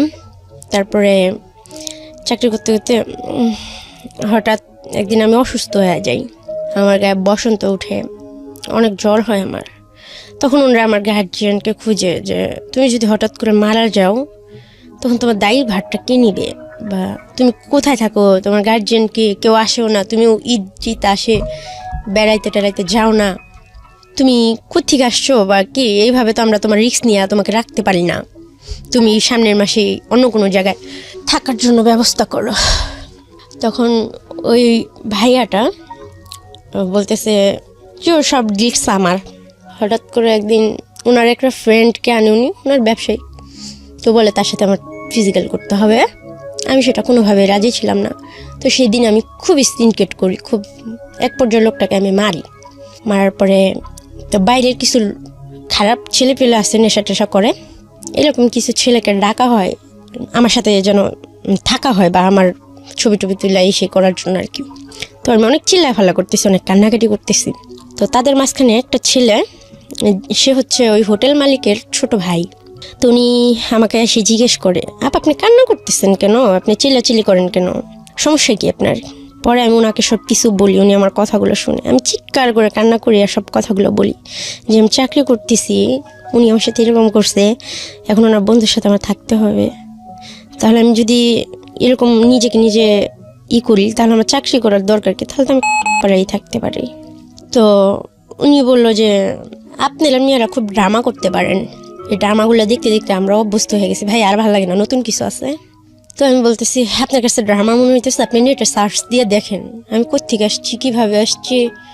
আমাকে ভালো ড্রেস কিনে দিচ্ছে, পার্লারে নিয়ে গেছে, বলছে তুমি এই করো, চুল কাটো, চুলটা এইভাবে কালার করো, এই করো সেই করো, বুড়ো প্লাক করো, অনেক কিছু বলতেছে। উন্নাটা এইভাবে পরবা, জামাটা এইভাবে পরবা, এই জুতা পরবা, লিপস্টিক পরবা, অনেক কিছু বলতেছে। এরকম করতে করতে, এটা 2016 সালের ঘটনা বলতেছি আমি। ছেলেটা আমার সাথে বাইরে আমাকে ঘুরতে নিয়ে যায়। ছেলেটা ফার্স্ট আমাকে খাবার মুখে তুলে খাওয়ায় দেয়, একটা বিছনা নিয়ে বসতে দেয়। তো এগুলো আমার জীবনে সত্যি খুব অকল্পনীয় ছিল, যেগুলো আমি নিজেকে খুব ছোট মনে করতাম, যে আমাকে নিয়ে কেউ কখনো রাস্তায় ফুচকা খেতে বসে নাই, আমার সাথে কেউ কথা বলে নাই, আর আমাকে মুখ তুলে কেউ খাবার খাওয়াই দেয় নাই। তো এই ছেলেটা আমাকে খাওয়াই দিছে, ঘুরতে নিয়ে গেছে। বাট কখনো ওই রিক্সা বসে যে ছেলেরা হাতে এই করে সেই করে, সেগুলো এই ছেলেটা কখনো করে নাই। তো আমি ওকে ভালোবাসবো বা ভালোবাসা শব্দটা বা স্বামীর সংসার, এগুলো কখনো আমার মধ্যে ছিল না। বাট ও আমার ভিতরে এগুলো জাগাইছে বা বুঝাইছে, দেখাইছে, চেষ্টা করছে, অনেক কিছু করছে। ও আমি করতে চাই নাই, বাধ্য হয়েছি। মানে ভালোবাসা আসলে আমি জানি না এটা ভালোবাসা ছিল কি না, আমি তো বুঝি না আসলে ভালোবাসা কি। তো ও আমাকে একটা রুম নিয়ে দেয় পরের মাসে, সাবলেট। রুমটা অনেক সুন্দর, এটা হচ্ছে টেকনিক্যাল দারুস সালাম থানার সাথে, বাসাটা 6 তলায়। তো ওর এক বন্ধু আর বন্ধুর ওয়াইফ আর আমি আর ও কাজটা শেষ করে, ওরা সবাই ঢাকায় স্থানীয়, ওরা 6-7 ভাই, অনেক বড় লোক, নিজেদের সব ব্যবসা বাণিজ্য আছে। তো ও বাসায় কাজ শেষ করে হাজব্যান্ডের মতো মানে প্রতিদিন বাসায় ফিরতো রাত 10টা 10:30টার মধ্যে। আর সে আমার কপালে একটা কিস করতো, আমার হাতে একটা কিস করতো।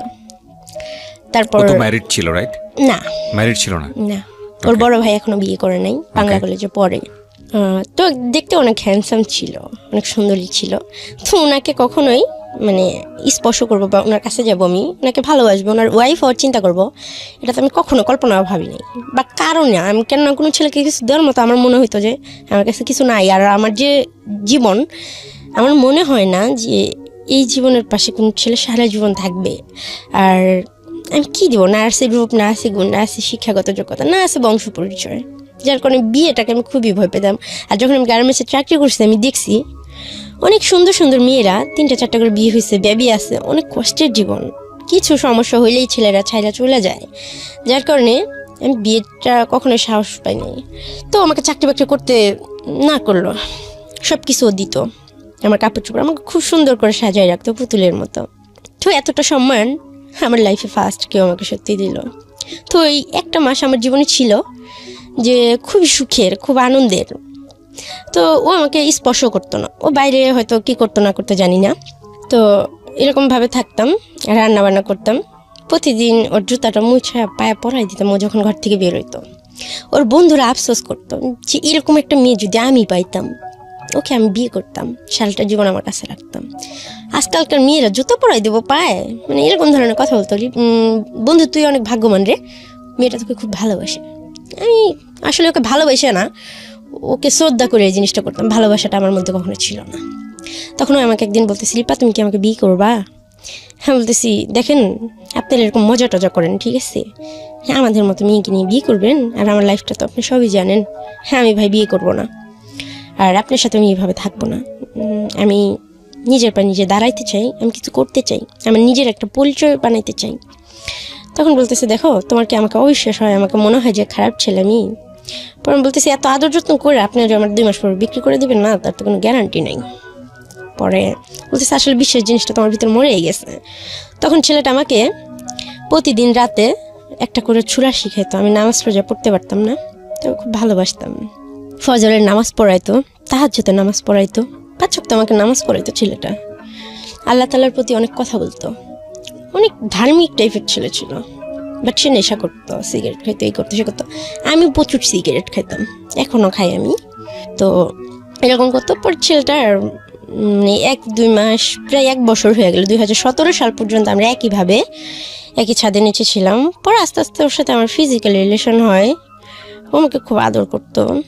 তো ও বলে যে তোমাকে আমি একটা বেবি দেবো, তবে লিপা একটা শর্ত হচ্ছে যে আমি ফ্যামিলিকেও একটা বিয়ে করব, তুমি আমার বউ হয়ে সারা জীবন ঢাকায় থাকবা, তোমাকে আলাদা আমি একটা বাড়ি করে দেবো, আর তোমাকে একটা বেবি দিয়ে দেবো, আর একটা পার্লার দিয়ে দেবো, বিউটি পার্লার। আর তোমাকে আমার ফ্যামিলিতে নিতে পারবো না, তুমি যদি একটা ভিক্ষুকের মেয়েও হইতাও আমার মার কাছে নিয়ে আমি তোমাকে রেখে দিতাম, বলতাম যে একটা ভিক্ষুকের মেয়ে। আর আমার হোটেলেই তোমার সাথে যে ঘটনাটা ঘটছে সেটা আমার ফ্যামিলির, আমার বড় ভাই, কোনো ভাই বলে আমি মানিয়ে নেবো না যে এমন একটা মেয়ে আমার লাইফ পার্টনার হবে। তো সেটা বোঝার মতোই যে হ্যাঁ সত্যি। তো ছেলেটা আমার জন্য এত কিছু করতো, বা কখনো আমার টর্চার করতো না, কখনো মানসিকভাবে আমার খুশিটা দেখার চেষ্টা করতো। তাই আমি আস্তে আস্তে হয়তো বিশ্বাস করি, ভাবি যে ছেলেটা হয়তো আমার পাশে থাকবে। এরকম করতে করতে 2017 সাল পর্যন্ত আমরা একসাথে থাকি, অনেকই ভালোবাসি ছেলেটা। তো প্রত্যেকটা মেয়েকে ছেলেরা গোলাপ ফুল দেয়, তো আমার জীবনেও খুবই ছিল যে আমাকে যদি সত্যি কেউ ভালোবাসে আমাকে একটা গোলাপ ফুল দিবে, আমাকে যদি কেউ দিত। আমি এতটাই খারাপ দেখতে, আমাকে কোনো ছেলে গোলাপ ফুল দিল না, আমার খুব দুঃখ ছিল। তো একদিন পয়লা বৈশাখের দিন ও হঠাৎ করেই একটা কানের দুল নিয়ে আসছে আর একটা গোলাপ ফুল নিয়ে আসছে। আয়শা ও অন্যদিকে হাসতেছে আর ফুলটা আমাকে দিছে। মনে হয় যে পৃথিবীর সবচেয়ে সুখের দিন ছিল এটা আমার, যে আমাকে ফার্স্ট কেউ ফুল দিছে। তো আমি খুব খুশি ছিলাম, আমি ভাবছিলাম সত্যি ও আমাকে বউ হিসাবে হয়তোই করতেছে, বা আমি হয়তো ওর বউ হয়ে থাকতে পারবো সারা জীবন, বা সারা জীবন ও হয়তো আমাকে দেখবে। কিন্তু সেটা কল্পনাই ছিল আমার, আর কিছু না। তো এরকম করতে হঠাৎ করে আমার পেটে বেবি চলে আসে। তো আমি বলি আমি বেবিটা নষ্ট করবো না। ও বলে, দেখো রে পায়, এখন তো বেবি নেওয়ার সময় হয় নাই, বেবিটা তুমি নষ্ট করে দাও। কিছুতে আমি কথাটা শুনি না, তারপরে বেবিটা নষ্ট করে দেওয়া হয় ওষুধ খাওয়া। তো আমার অনেক ব্লিডিং হয়, আবার আমার জ্বর টর আসে। তো আমার ফ্যামিলিকে খোঁজার চেষ্টা করে, বলে তোমার ফ্যামিলির সাথে যেভাবেই হোক আমি তোমার দেখি ফ্যামিলির সাথে অ্যাডজাস্ট করে দিতে পারি কিনা, তুমি আমার কথা শুনবা কিনা। তো একটা ছেলে আমার জন্য এত কিছু করতেছে আজকে, সেই 2015 সাল থেকে 16-17 পার হয়ে গেল, এত কিছু করতেছে, ছেলের কথাটা শোনা উচিত। তাছাড়া আমার ফ্যামিলিকে আমি অনেক মিস করি, ভালোবাসি, চাই তাদেরকে পেতে আমি। তো আমি আমার নানার বাড়িতে আমাকে অনেকগুলো টাকা দিল, 8,000 টাকা দিল, অনেকগুলো কেনাকাটা কইরা আমি বাড়িতে গেলাম, মামার বাড়িতে। যা বললাম যে আমার বিয়ে হয়েছে, খুব বড় লোক ছেলে। তখন আমাকে সবাই অনেক আদর করলো। বিয়েটা তখন আমার হয় নাই। তো মিথ্যা বলে আমি দেখি যে আমি সবার কাছ থেকে অনেক ভালোবাসা পাইলাম। কিন্তু আমার খুব কান্না পাচ্ছিল যে আজকে শুনছে যে আমার হাজব্যান্ড অনেক বড় লোক, বা আমার কাছে এখন টাকা আছে, আমি ভালো একটা জামা পরে আসছি, ভালো একটা জুতা পরে আসছি। এর জন্য আমার যে মামিরা কখনো মানে আমার দিকে তাকাতো না, তারা বেডে আমাকে বসতে দিচ্ছে। আমি তো অবাক, কিন্তু ওই বেডে আর আমি বসি নাই। আর নানি আমার জন্য খাবার নিয়ে আসছে। কিন্তু আমার সেই দিনের কথা মনে পড়ে গেছে যে লাস্ট যেদিন আমি বের হই, আমার খাবারটা আমার নানি নিয়ে ফালাই দিছিল। বাট সেদিনকে আমার নানি আমার জন্য মাংস দিয়ে ভাত নিয়ে এসে বলতেছে আমি তোমাকে খাওয়াই দিই মা। নানি মানে অনেক আদর করে বলতেছে। বাট আমি বললাম যে না, আমি রোজা রাখছি, আমি খাবো না। তো আসলে আমি রোজা রাখিনি, আমি ঠিকই বাসা থেকে ভাত খেয়ে গেছি। আসলে ওই খাবারটা খাওয়ার আমার কোনো ইচ্ছাই ছিল না। তো মিথ্যা কথা বলি আমি, আর ওনাদের খুব দেখতে ইচ্ছে করতেছিল, এর জন্য যাই। তো সব কিছুর পরে আমি এক জায়গায় বসি আর নানিকে জিজ্ঞেস করি যে নানি, তুমি আমাকে একটা সত্যি কথা বলবা, আমার খুব কষ্ট যে আমি কে, বা আমার ভাই কে ছিল, আমরা কোত্থেকে আসলাম। তো উনি বলতেছে দেখো, তোমার বাবা খুব খারাপ ছিল, তো এর জন্য তোমার মাকে আবার বিয়ে দেওয়া হয়েছে, সেই অনেক কথা বললো। তো ওইটাই তোমার মা, আমার মেয়ে সুখের দিকে তাকায় হয়তো আমাদের সামর্থ্য হয় নাই, যার কারণে তোমাকে ওইভাবে মানুষ করতে পারিনি। ঠিক আছে, দেখো আল্লাহ তো তোমাকে অনেক সুখে রাখছে, কিন্তু আমি তো জানি যে আল্লাহ আমাকে কত সুখে রাখছে, কি সুখে রাখছে, কেন সুখে রাখছে। এরকম করে আমি ওই দিনকে ওখান থেকে চলে আসলাম। ওনাকে 2,000 টাকা দিলাম, নানাকে 1,000 টাকা দিলাম, দিয়ে চলে আসলাম। আমি বললাম দেখো আমি তোমাদের কাছে কিছু চাই না, আমার বড় আন্টির একটা ছবি আমাকে নিয়ে দিবা, আমি ছবিটা বাঁধা রাখবো, মাকে তো দেখতে পারবো না। কিন্তু কেন পারবে না, তোমার বিয়ে হয়েছে না, তোমার হাজব্যান্ডের অনেক টাকা আছে না, এখন তোমার মা তোমার সাথে অবশ্যই কথা বলবে। তখন আমি বললাম যে কত টাকা দিলে মা আমার সাথে কথা বলবে, স্বীকার করবে। পরে বলতেছে আগে নিজের পায়ে দাঁড়াও, তোমার হাজব্যান্ডের কত টাকা আছে, কি আছে, তোমার হাজব্যান্ড কি করে, সেই শুধু টাকার বিষয় নিয়ে জিজ্ঞেস করতেছে। তার কাছে টাকাটাই যেন সব কিছু। কে এটা? আমার নানি। ওকে। তো বলতেছে তুমি যে কোনো সময় জামাইকে নিয়ে, আমার মামি বলতেছে রিপা তোমার জামাইকে নিয়ে আসবো না, আমার ছেলেকে নিয়ে আসবো না। তখন আমি সত্যি খুব মানে আমি কখনো ইতিহাস, আমি অনেক গল্প বই পড়তাম, আমি অনেক গল্প শুনতাম ম্যাডামদের কাছ থেকে এতিমখানায়। কখনো আমি এরকম কোনো গল্প শুনিনি, এরকম কোনো জীবন দেখিনি। প্রত্যেকটা মানুষের জীবন আল্লাহ তাআলা ভালো খারাপের মাঝখানে কিছু কিছু দেয়। আমাকে আল্লাহ কি দিছে আমি খুঁজে পাইনি। আল্লাহ। তারপর চলে আসি। তো কিছুদিন পর আমার ওই বড় আন্টি বাড়িতে আসে, ওনার কিডনির সমস্যা, ওনার ব্লাড লাগবে, ওনার ব্লাড হচ্ছে ও নেগেটিভ। মানিকগঞ্জ সদরে উনি ভর্তি হয়। তো আমার নানি আমাকে ফোন দিয়া বলে বিষয়টা, আমার ব্লাডটা ও নেগেটিভ। আমি যাই সাথে সাথে হসপিটালে। তার কয়দিন আগে আমি বেবি নষ্ট করছি, আমার এমনিতে অনেক ব্লিডিং হয়েছে। ডাক্তার আমাকে বলে যে দেখো তোমার ব্লাড নেওয়া যাবে না। তো আমি বললাম কেন ডাক্তার? পরে বলতেছে উনি তোমার কি হয়? আমি কই আমার আন্টি হয়। পরে উনি অক্সিজেন নিতেছিল। ডাক্তার কিছুদিন নেবে না, বলতেছে তোমার শরীরের যে অবস্থা, তোমার এখন ব্লাড নিলে তুমি অসুস্থ হয়ে যাবা। কিন্তু আমার আম্মুর জন্য আমি জানি যে উনি আমার মা, ওনার জন্য আমি কিছু করতে পারবো, একটু রক্ত দিতে পারবো। আমার যদি এটা মৃত্যু হইতো আমি খুব শান্তি পাইতাম। তো অনেক রিকোয়েস্ট করে এক পর্যায়ে ডাক্তার পায়ে ধরে নিই যে ডাক্তার আমার রক্ত নেন, আমার রক্তে কোনো ভেজাল নাই, আমার রক্তে কোনো পাপ নাই, আমি কালো দেখে কি আমার রক্ত দেওয়া যাবে না ওনাকে? তো বলতেছে না রে মা, এরকম না বিষয়, ঠিক আছে তোমার যখন সাহস আছে তবে ভালো খাওয়া দাওয়া করো। বললাম ঠিক আছে।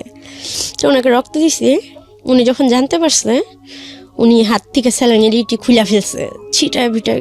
হ্যাঁ, ওর রক্ত আমার শরীরে কেন দিয়ে হয়েছে এই সেই, ও আমার জীবনের সব ধ্বংস, ও আমার সামনে যেন কখনো না আসে। অনেক চিল্লাচিল্লি করলো, অনেক কিছু করলো। তো তার কিছুদিন পরে, মাসখানিক পরে, এটা 2017 সালের কথা বলতেছি, মানে 16-17 মাসখানে আর কি, আমার সঠিক মনে নেই, উনি কিছুদিন পরে মারা যায়। কেন মারা যায়? মানে ওনার কিডনি সমস্যা, হঠাৎ করে উনি মারা যান। তো তার 2 দিন পর আমি জানতে পারি, আমাকে ওই খালাতো ভাই ফোন দিয়ে বলে যে আপু তোমার আম্মু তো মারা গেছে। কিন্তু আমার খুব আশা ছিল যে আমার মাকে আমি একবার হলেও হয়তো মা বলে ডাকতে পারবো, বা সেটা হয় না। আমি এতটাই খারাপ সন্তান ছিলাম যে আমার মাকে মা বলে ডাকতে পারিনি। উনি কি মৃত্যুসজ্জায়ও কি আপনাকে ডাকে নাই? না, স্বীকার করে নাই আমাকে। তো আমার নানা নানিও আমাকে বলে নাই কথাটা। তার কিছুদিন আগেই কিন্তু আমি রক্ত দিয়ে আসলাম। তো আমি খুবই ভাঙা পড়ি, জ্বালা তুমি এটা কি করলা। সে বাইচা ছিল, সুখী ছিল, আমার কোনো দুঃখ ছিল না। কিন্তু আশা ছিল যে একদিন হয়তো কথা বলতে পারবো, বা আমি হয়তো বড় লোক হয়ে গেলে আমার মা আমার সাথে কথা বলবে। আমি টাকার নেশে একটা সময় পাগল হয়ে গেছিলাম, যেভাবেই হোক আমি টাকা অ্যারেঞ্জ করবো, আমার মার সাথে কথা বলবো, একবার আমার মাকে আমার বুকে জড়া ধরবো। তখন আমার কোনোদিন দামি জামা কিনতে ইচ্ছে করে নেই, কিন্তু আমার মার সাথে কথা বলার জন্য দামি জামা দরকার ছিল, ভালো জুতার দরকার ছিল।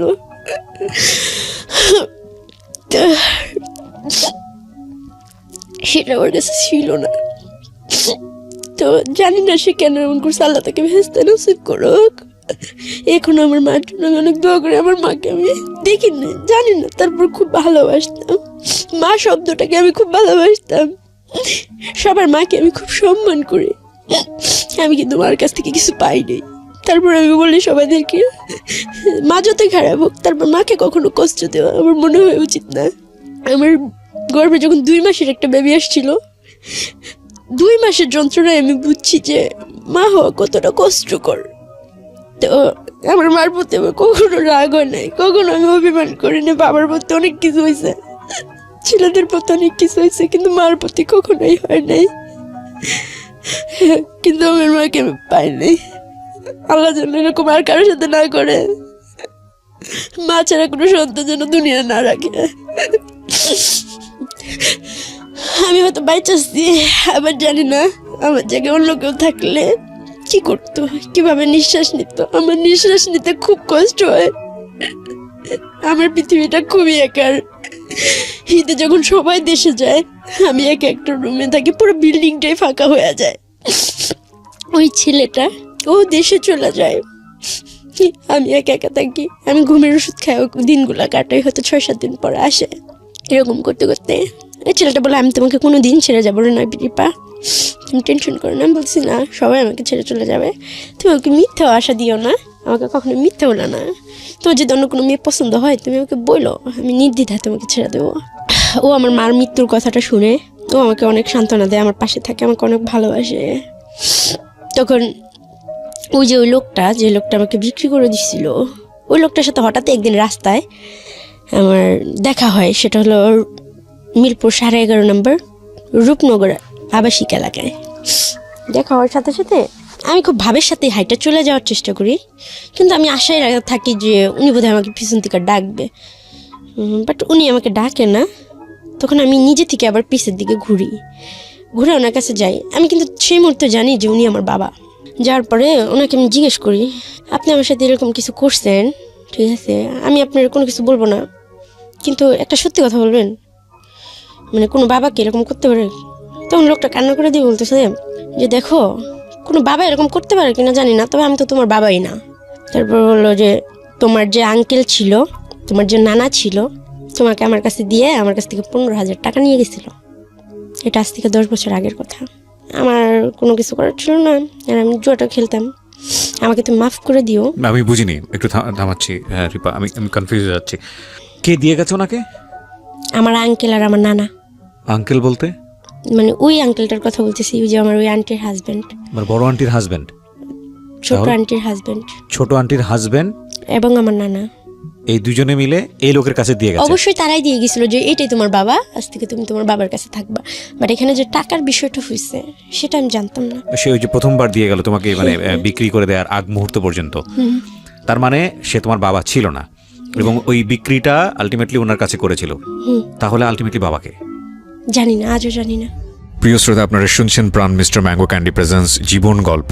জীবন গল্পের অতিথির গল্পে আবারও ফিরবো, তার আগে আপনাদেরকে মনে করিয়ে দিচ্ছি সিচুয়েশন যখন খুব কড়া, মন বসে না কোনো কাজে, তখন মন ঠিক করতে মুখ দিতে পারেন কাঁচা আমের স্বাদে Pran mister mango candy, good mood guaranteed. আমরা ফিরে যাচ্ছি আমাদের অতিথির গল্পে। জি, তারপর উনি আমাকে যখন এই কথা বললো, আমি বলতেছি এটা কি বলতেছেন আপনি? কয় তোমার মা বলতে পারবে তোমার বাবাকে, আর এখানে আমার তো কোনো দোষ ছিল না, তুমি তোমার নানা নানির যা জিজ্ঞেস করো যে তারা নিছিল কেন টাকাটা, ঠিক আছে? আমার তো কোনো দোষ ছিল না, তো তোমার কথা শুই না তুমি এতগুলো বছর এখানে কাটাইছো, আমার খুব কষ্ট হয়েছে, যে আমি নিজের অপরাধ বোধই মনে করছি, আমাকে তুমি মাফ করে দিও। তখন কথাটা বললো, উনি আমার মাথায় হাত দিয়ে বললো, মা তুমি একদিন অনেক সুখী হবা, বলে চলে গেল।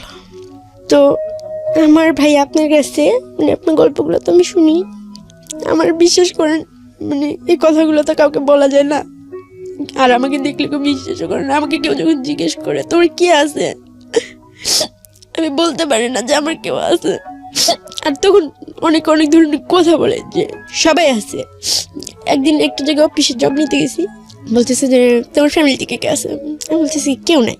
তখন বলতেছে নিশ্চয়ই কোনো খারাপ কাজের সাথে যুক্ত হয়েছে, ফ্যামিলি ফালাই দিচ্ছে। তখন আমি কিছু বলতে পারি। তারপরে আমার কাছে কোনো কাগজপত্র ছিল না, আর আমি 2015 সালে ভোটার হওয়ার পরে যখন বাংলাদেশ আসি, আমার নানা আমাকে ভোটার বানায় দিতেও রাজি হয় না। ওনাকে আমি টাকা সাথে যে আমার ভোটার আইডি কাগজটা খুব দরকার, জন্ম নিবন্ধনের কাগজটা খুব দরকার, চাকরি বাকরির জন্য, উনি দেওয়ার জন্য রাজি হয় না। তো আমি এই কথাগুলো রানাকে বলি যে রানা এরকম ওনার সাথে আমি দেখা হয়েছিল, কি বলছে উনি আমার বাবাই না। বলতেছে দেখো তোমার হচ্ছে টাকা তুমি ভুলা যাও, যা হওয়ার হয়েছে, আমি তো আছি তোমার পাশে। এরকম করতে করতে লাস্ট পর্যায়ে যেটা হয়, প্রতিদিনই বাসায় আসে, খাবার খরচ সবই দেয়, কোনো রকম দিন যায়। ও আমাকে বলে রিপা পার্লারের কাজটা শিখো। ওকে বলতেছি যে তুমি ওকে যদি ভালোই বাসো তাহলে আমার কোনো কাবির নামার টাকা চাই না, বাট তুমি আমাকে একটা সত্যি সত্যি স্বীকৃতি দাও। এই নাজায়েজ সম্পর্কটা মানে একটা ভেবে আমি নষ্ট করলাম, মানে এই সম্পর্কটা রাখার কি মানে আছে? তো ওর বন্ধু ছিল, তো আমাকে একদিন হঠাৎ করে বলতেছি রিপা, এটা 2018 সালের ঘটনা, রিপা আমার একটা কাজ আছে, আমার খুব ইম্পর্টেন্ট কাজ আছে। আমি ওকে সুন্দর করে জুতা টুটা পরাই দিলাম, শার্টটা বোতামগুলো লাগাই দিলাম। পরে ওর বন্ধু বলতেছে রিপা তুমি যারা অন্ধবিশ্বাস করো সে তো আসলে তোমার বিশ্বাসের যোগ্য না, তোমাকে ঘরে রেখে আসছে বাট অন্য মেয়ে নিয়ে থাকতেছে। তখন আমি ওর বন্ধুর বাসায় যাই রাত 1টার সময়, হাইটা যা দেখি মেয়েটা ওর কোলের পা দিয়ে রাখছে, ওখানে বিয়ার টিয়ার সিগারেট অনেক কিছু রাখা আছে, আর ওর ফোনগুলো বন্ধ, আর একটা ফোন ওই মেয়ের হাতে। তো আমি যা স্তব্ধ হয়ে গেছি, কি বলবো নাকে। তো উনি ওখান থেকে তখন উঠে নাই, বাট ওর বন্ধুর যে বউ ছিল উনি যখন কথা বলতে আসছে, আমি ওনাকে জড়া ধরা মানে ফুলের পড়ে গেছি, কান্না করে দিছি যে আমি এটা কি দেখলাম, যাকে আমি এত সম্মান করি, মানে পূজা করি, তার পা ধোয়া পর্যন্ত আমি পানি খাইছি, তাকে আমি কখনো ঠকাই নেই, কখনো মিথ্যা কথা বলি নেই, কখনো পরপুরুষের সাথে মিশি নেই, কখনো কারোর সাথে ওইভাবেই করি নেই, কিন্তু সে ঠিকই আমাকে বাসায় রাখা অন্য মেয়েদের সাথে থাকতো। তখন সে বের হলো না, ওখান থেকে উঠলো না। তখন আমি ভাবলাম যে আমি মরে যাব, আমার কষ্ট, মানে তখন আমি বুঝলাম যে কষ্ট কাকে বলে। কষ্ট যে জিনিসটা, মানে এত দিনের কষ্টগুলোর থেকে মানে ওই দিনটা, মানে আমার স্বামী হিসেবে তাকে যে আমি করি, মানে এটার থেকে মানে বড় কষ্ট আমার কাছে কিছু মনে হয় নাই। তো সারা রাত আমি বৃষ্টিতে ভিজা বাইরে দাঁড়ায় থাকি, গেটের বাইরে। সকালবেলা দাঁড়ান জিজ্ঞেস করে কি হয়েছে, আমি বলে আমার হাজব্যান্ড একটা বাইরের মেয়ে নিয়ে আসছে টাকা দিয়ে, এই বাসায় এনে থাকতেছে। তো আমাকে মারতে মারতে বাসায় নিয়ে আসে, আসার পরে বলে তোর সাথে আমার সম্পর্ক শেষ, তুই এবার যা মন চাই তুই তাই করগা, তুই আর আমার কোনদিন ফোন টোন দিবি না, আমার কাছে আসার চেষ্টা করবি না। ওরা বলতেছি যে আমাকে তুমি মাফ করে দাও, আমি আসলে সহ্য করতে পারিনি, আমার ভুল হয়ে গেছে, বাট তুমি আমার মিথ্যা স্বপ্ন কেন দেখেছো, আমি তোমাকে কি সুখটা দিতে পারিনি, যার কারণে তুমি টাকা দিয়ে মেয়ের কাছে যা থাকো, তুমি তার সাথে থাকতেছো, আমাকে বললো কাজে আছে। এরকম করতে করতে আমার সাথে ওর সাথে একটা দূরত্ব তখন থেকে সৃষ্টি হয়, আমার বিশ্বাসটা ভেঙে যায়। তো তখন যখন ও নেক্সট আমার গায়ে হাত দেয়, আমার কাছে বিষের মতো লাগে যে এই হাত দিয়ে অন্য একটা মেয়েকে স্পর্শ করছে, আমি ওর সাথে থাকবো না। এরকম করতে করতে মারামারি, ও আমাকে মারতে শুরু করে, আমার সাথে বাজে বাজে কথা বলে, তুই তো এই ছিলি সেই ছিলি, তোর সাথে এত ঘটনা ঘটছে, তোর বাপ মা নাই, বংশ পরিচয় নাই, তোর মতো মেয়েকেই আমার বউ হইতে পারে।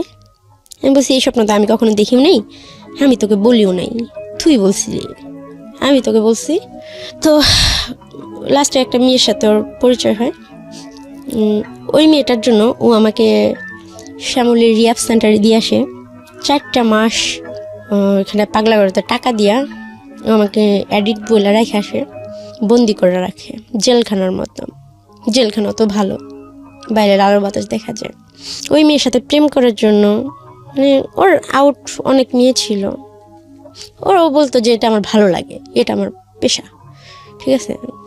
তো আমার আর কিছু বলার ছিল না। তো অন্য মেয়েদের সাথে থাকার জন্য যে আমাকে 4 মাস বন্দি করে রাখছে, এই কষ্টটা আমি সহ্য করতে পারিনি। বন্দি করে রাখার পর আমি দেখতেছি আমার সাজানো সংসারটার মধ্যে আমার বেডরুমে আমি বাইরে দাঁড়িয়ে রয়েছি, আমার সামনে ওই মেয়েটার সাথেও ফিজিক্যাল করতেছে।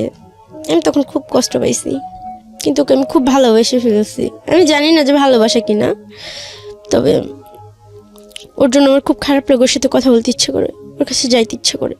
তো ওই মেয়েটাকে নিয়ে থাকে, বলে ওর সাথে আমার টাকার লেনদেন আসতে, রিপা তোমার জন্য আমি অনেক করছি, বাট এখন তুমি আমার মুক্তি দাও। একটু থামাচ্ছি দীপা, সরি, আমি আসলে গল্পের মধ্যে ইন্টারাপ্ট করতে চাইছি না, কিন্তু আমার কোয়েরি আছে।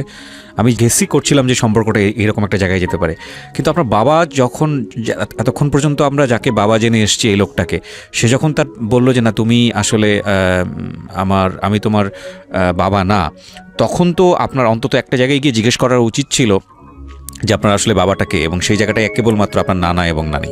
আপনি কি জিজ্ঞেস করেছিলেন এরপরে গিয়ে? হ্যাঁ করছিলাম বলতে কি, আমি আসলে ভাইবে দেখলাম বিষয়টা যে সত্যি ওনাকে তো আমি নিজে থেকে চিনতাম না, বা উনিও আমাকে নিজে থেকে চিনতো না। ওনার কথাটা তো অতি বাস্তব, যে আমার আঙ্কেল আর আমার নানাই না ওনার হাতে আমাকে দিয়ে গেছিল যে এটা তোমার বাবা।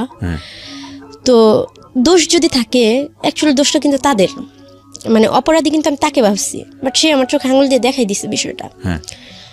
তো আমি নানাকে যে জিজ্ঞেস করি, তখন সে আমাকে ডাইরেক্ট বলে যে তোমার ভাইকে আমরা পালন টালন করছি, তোমরা কি আমি জানি না। সেও একই কথা বলে যে আমাদের কাছে কখনো আর আসবে না। সিম টিমটা মানে ফোন নাম্বার যে, সেটা মাঝে মাঝে ফোন দিতাম, সে নাম্বারটা পর্যন্ত চেঞ্জ করে ফেলে আমার নানা নানি।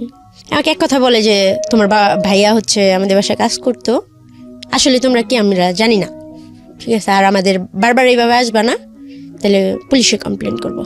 বাট ওই যে সাংবাদিকটা আমার সাথে ফার্স্ট ফিজিক্যাল করছিল, ও আমাকে বলে তোমার নানার নামে মামলা করো রিপা, মামলা করো, তোমার মার যে সম্পত্তি আছে ওখান থেকে তুমি সম্পত্তি পাবা, প্লাস বাপ চাচা সব আত্মীয় স্বজন দেখবা, অটোমেটিক বেড়ে আসবে। আমি তখন বললাম যে হ্যাঁ, আমি এতগুলো বছর এত কষ্ট করছি, যেখানে তার স্বীকৃতি দেয় নাই, নিজে থেকে পরিচয় দেওয়ার প্রয়োজন মনে করে নাই, ভালোবাসে নাই, এই ঝামেলা টামেলা করতে যায় শুধু শুধু পুলিশের ফেস হব। আমি আর চেষ্টা করিনি তাদের কাছে যাওয়ার জন্য, তাদেরকে খোঁজার জন্য। আজ থেকে কতদিন হয়ে গেছে, বছরখানিক হয়ে গেছে, আর মানিকগঞ্জের দিকে পা রাখিনি, আর কথা হয় নাই, আর দেখা হয় নাই, আর খোঁজার চেষ্টা করিনি। আমি খুঁজে কখনো কিছু পাইনি, যা পাইছি তা নিতে আমার বুকে অনেক কষ্ট হয়, আমার বুকে জায়গা থাকে না। প্রিয় শ্রোতা, আপনারা শুনছেন প্রাণ মিস্টার ম্যাঙ্গো ক্যান্ডি প্রেজেন্স জীবন গল্প। জীবন গল্পের অতিথির গল্পে আবারও ফিরবো, তার আগে আপনাদেরকে মনে করিয়ে দিচ্ছি, সিচুয়েশন যখন খুব কড়া, মন বসে না কোনো কাজে, তখন মন ঠিক করতে মুখ দিতে পারেন কাঁচা আমের স্বাদে Pran mister mango candy, good mood guaranteed. আমরা ফিরে যাচ্ছি আমাদের অতিথির গল্পে। জি, গল্পের যেখানে আপনি ছিলেন, যে আপনি রানার সাথে আপনার সম্পর্কটা খুব খারাপ অবস্থায় চলে গেল, তারপরে আপনি ওকে কুইট করলেন নাকি ওই জিনিসটা এখন এরকমই আছে? না, ও হচ্ছে এটা কয়েক মাস আগের ঘটনা, 2018 শেষের দিকে আর কি। আমি বের হই হচ্ছে 9 মাসে বের হই। তো বাসায় না আমাকে রাখে, মানে রিহ্যাব সেন্টার থেকে নিয়ে আসে শ্যামলী থেকে। তো নিয়ে আসার পরে আমাকে রাখে আমার সামনে, আমি পাশের রুমে থাকি, 2 রুমের ফ্ল্যাট, আমি ফ্লোরে থাকি।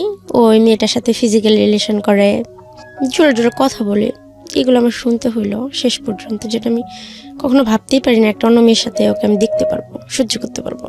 তো আমি শুধু সিগারেট খাই, সারা রাত সিগারেট খাই। আমি কী করবো, আমি ভাইবা পাই না, মৃত্যু তো আমাকে নেবে না। তো আমি ওর কাছে অনেক কান্নাকাটি করি যে সোহাগ, এরকম কিছু যদি তুমি করো, তাহলে কেন আমার সাথে এরকম করলো, কেন আমার মিথ্যে স্বপ্ন দেখলাম, আমার জীবনটা সম্বন্ধে তুমি তো সব জানতা। যাই হোক, এখন আর অত কষ্ট লাগে না, অত খারাপ লাগে না এখনও। তারপর আমাকে 1000 টাকা দিয়ে বলে তোমার ব্যবস্থা তুমি করো, আজকে থেকে তোমারটা তুমি দেখো, আমি তোমার দায়িত্ব আর নিতে পারবো না। এটা কয়েক মাস 3 মাস আগের কথা বলতেছি। আচ্ছা, আমি আবার 1000 টাকা নিয়ে ওই ভাইয়াটার কাছে যাই, ওই সাংবাদিক ভাইয়াটার কাছে। ওনার এক ফ্রেন্ডের পরিচিত ছিল, টেকনাফ বলছি যে কি বলে ওটা, ঈশ্বরদী, পাবনা ঈশ্বরদী, রূপপুর মোড়ের ওখানে আমি যাই, ওখানে আমি থাকি ওনার ফ্রেন্ডের বাসায়। তো মাসখানেক থাকি, যে ঢাকায় থাকা খাওয়ার ব্যবস্থা হলে, চাকরি বাকরি হলে আমাকে নিয়ে আসবে। তো 10-15 দিন থাকার পরে একটা পার্লারের চাকরি ঠিক করেন, পরে উনি আমাকে নিয়ে আসে, আর ওর সাথে আমার ওখানে শেষ কথা হয়। আর এখন আমি চাকরি করতেছি, একটা পার্লারে জব করছেন। এখন আমি মোটামুটি ভালো আছি।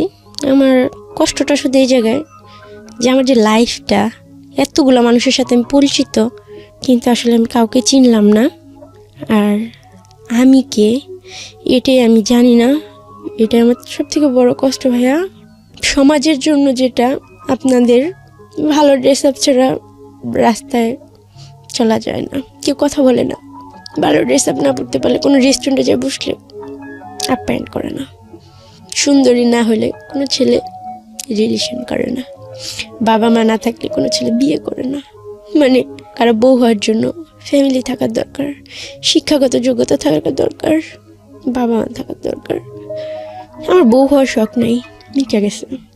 কিন্তু মানুষ হিসেবে ভাইয়া ইদানিং আমি এই বিষয়গুলো নিয়ে না খুব কষ্ট পাই।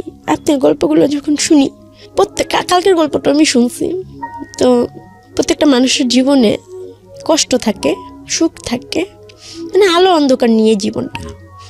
কিন্তু আপনি কি আমাকে একটু বলবেন যে আমার জীবনে রাতের অন্ধকার আছে, দিনের আলো আছে, আল্লাহ আমার জীবনে আলোটা দিছে কোন জায়গায়? এক্স্যাক্টলি। আমি এইখানে এসেই হয়তো গল্পটা, এই প্রশ্নের জায়গাটার জন্যই হয়তো আজকে আপনি জীবন গল্পে এসেছেন। আমি আপনার পুরো গল্পটা শুনেছি, হ্যাঁ, একদম শুরু থেকে শেষ পর্যন্ত। আমার এন্টায়ার মানে রেডিও ক্যারিয়ারে আমি কখনো এত ভয়াবহ গল্প আমি কখনো শুনিনি। আমার মনে আছে আমি বর্ষার জীবন গল্প প্রচার করেছিলাম যখন আমি এবিসি রেডিওতে ছিলাম। দ্যাট ওয়াজ লাইক পুরো রেডিও ইন্ডাস্ট্রিকে শেক করেছিল ওই রাতের বেলা, যে ঝাঁকুনি দিয়েছিল যে এরকম একটা গল্প রেডিওতে প্রচার হতে পারে। অনেক গল্প এসছে, কিন্তু আমার কাছে মনে হলো, আমার তখনই মনে হয়েছিল যে আর এত হাই ভলিউমের, এত হাই পাওয়ারের কোনো গল্প হয়তো রেডিও তার কখনো আসবে না। কিন্তু আজকে আমি বলতে বাধ্য হলাম, এবং আজকের পর থেকে আমি বিশ্বাস করব যে আপনি যে গল্পটা বলে গেলেন সেই গল্প বর্ষাকেও ছাপিয়ে গেল। সেই গল্প হয়তো আপনার ভবিষ্যতে হয়তো এমন কেউ একজন আসবে যে হয়তো আপনাকেও ছাপিয়ে যাবে। মানুষ এতটা ড্রামাটিক লাইফ লিড করতে পারে, আমি বলি জীবন নাটকের চেয়েও নাটকীয়, কিন্তু এতটাই হতে পারে এটা আমারও জানা ছিল না। দেখেন, আমি কয়েকটা কথা বলি আপনাকে। একটা যেটা হচ্ছে যে আপনার না পাওয়ার জায়গাগুলো অনেক বড়। এই জায়গাগুলোতে সান্ত্বনা দেওয়ার মতো কিচ্ছু নাই, আমার হাতে কিচ্ছু নাই। পৃথিবীতে এত বড় বড় মোটিভেশনাল স্পিকার আছে যারা মানুষকে স্বপ্ন দেখায়, যারা মানুষকে সুন্দরের কথা বলে যে অবস্থানেই আপনি থাকেন না কেন সামনের দিন ভালো থাকতে হবে এবং থাকার জন্য এই করতে হবে। আমার খালি মনে হয়েছে আজকের এই গল্পটা শোনানোর সময়টাতে এই গল্পটা যদি তাদের কাছে নিয়ে যাওয়া যেত, তারা আসলে কি জবাব দিতেন। এত বড় বড় মোটিভেশনাল স্পিকার যেটা আমরা আমাদের ফেসবুকে দেখি কিংবা সারা দুনিয়াতে আছে, সাতগুরু থেকে শুরু করে, সবার প্রতি রেসপেক্ট রেখে বলছি, অনেক বড় বড় মোটিভেশনাল স্পিকার আছেন। যদি এই গল্পটা শুনতো তাহলে তারা এই মেয়েটাকে কি বলে সান্ত্বনা দিত। ওর বয়স এখন 21 থেকে 22। আমি বরং আপনাকে এমন একটা জায়গায় বসাতে চাই। আমি আপনাকে কোনো মোটিভেশন দিচ্ছি না, কোনো পজিটিভ কথা বলতে চাচ্ছি না। আমি বরং শুধু এতটুকু বলতে চাই যে এত কিছুর পরেও আপনি বেঁচে আছেন, এত কিছুর পরেও আপনি প্রতিদিন হাসেন, প্রতিদিন কাঁদেন, জীবনকে সন্ধান করে যাচ্ছেন।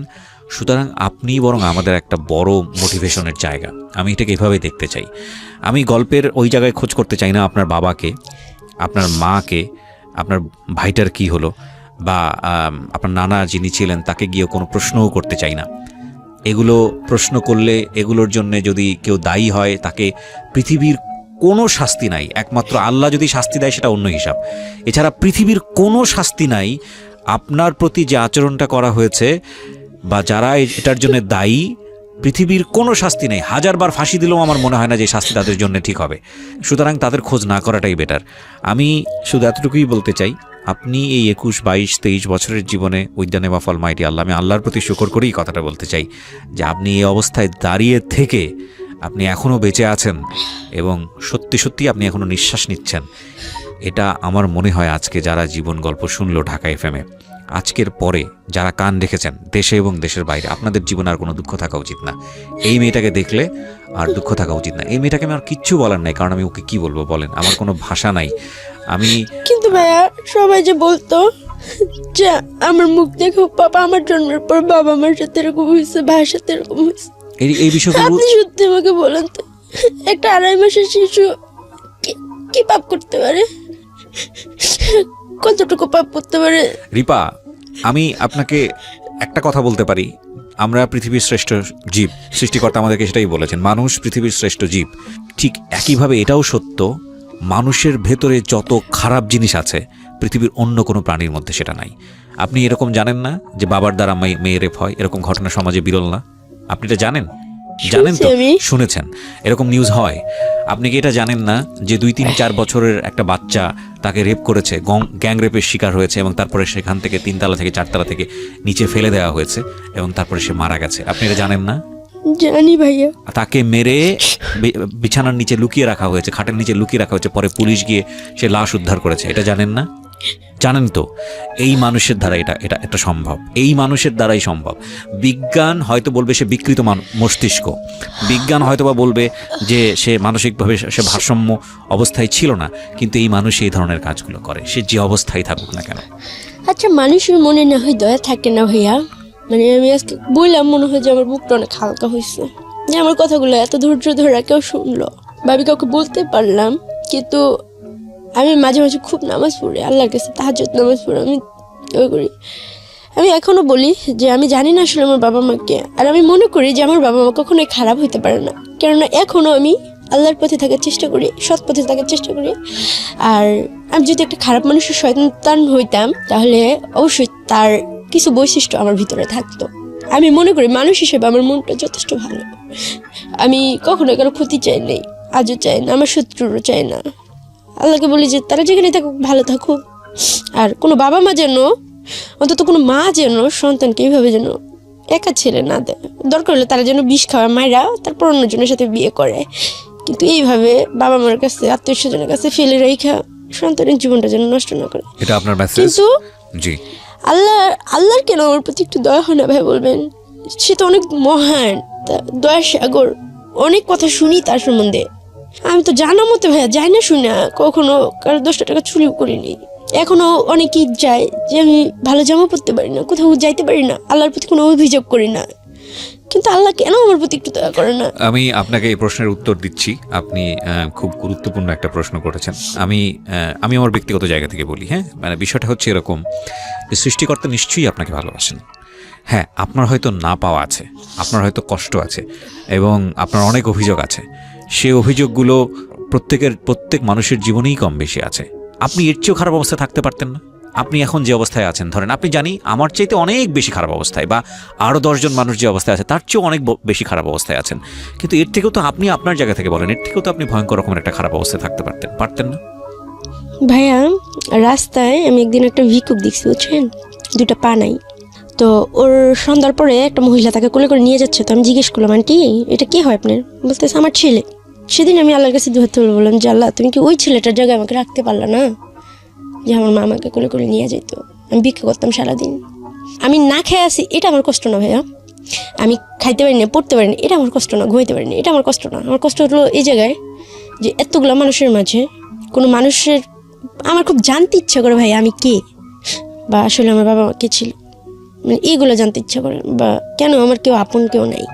মানে কষ্টটা আমার এই জায়গায় যে আমার আপন বলতে কেউ নাই, আমার ব্লাড রিলেশন বলতে কেউ নাই, আমার পরিচয় দেওয়ার মতো কেউ নাই, আমার যাওয়ার মতো কোনো জায়গা নেই।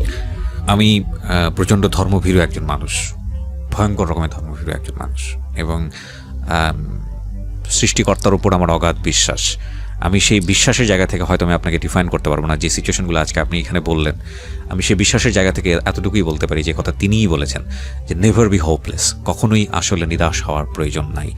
আপনার 22 বছরের জীবন, আপনি যেই ঘটনার মধ্য দিয়ে গেছেন, সেখানে আপনাকে অবশ্যই মানে কোনো কথা বলে সান্ত্বনা দেবার মতো, কোনো কিছু বলার মতো আমার কাছে কোনো ভাষা নাই।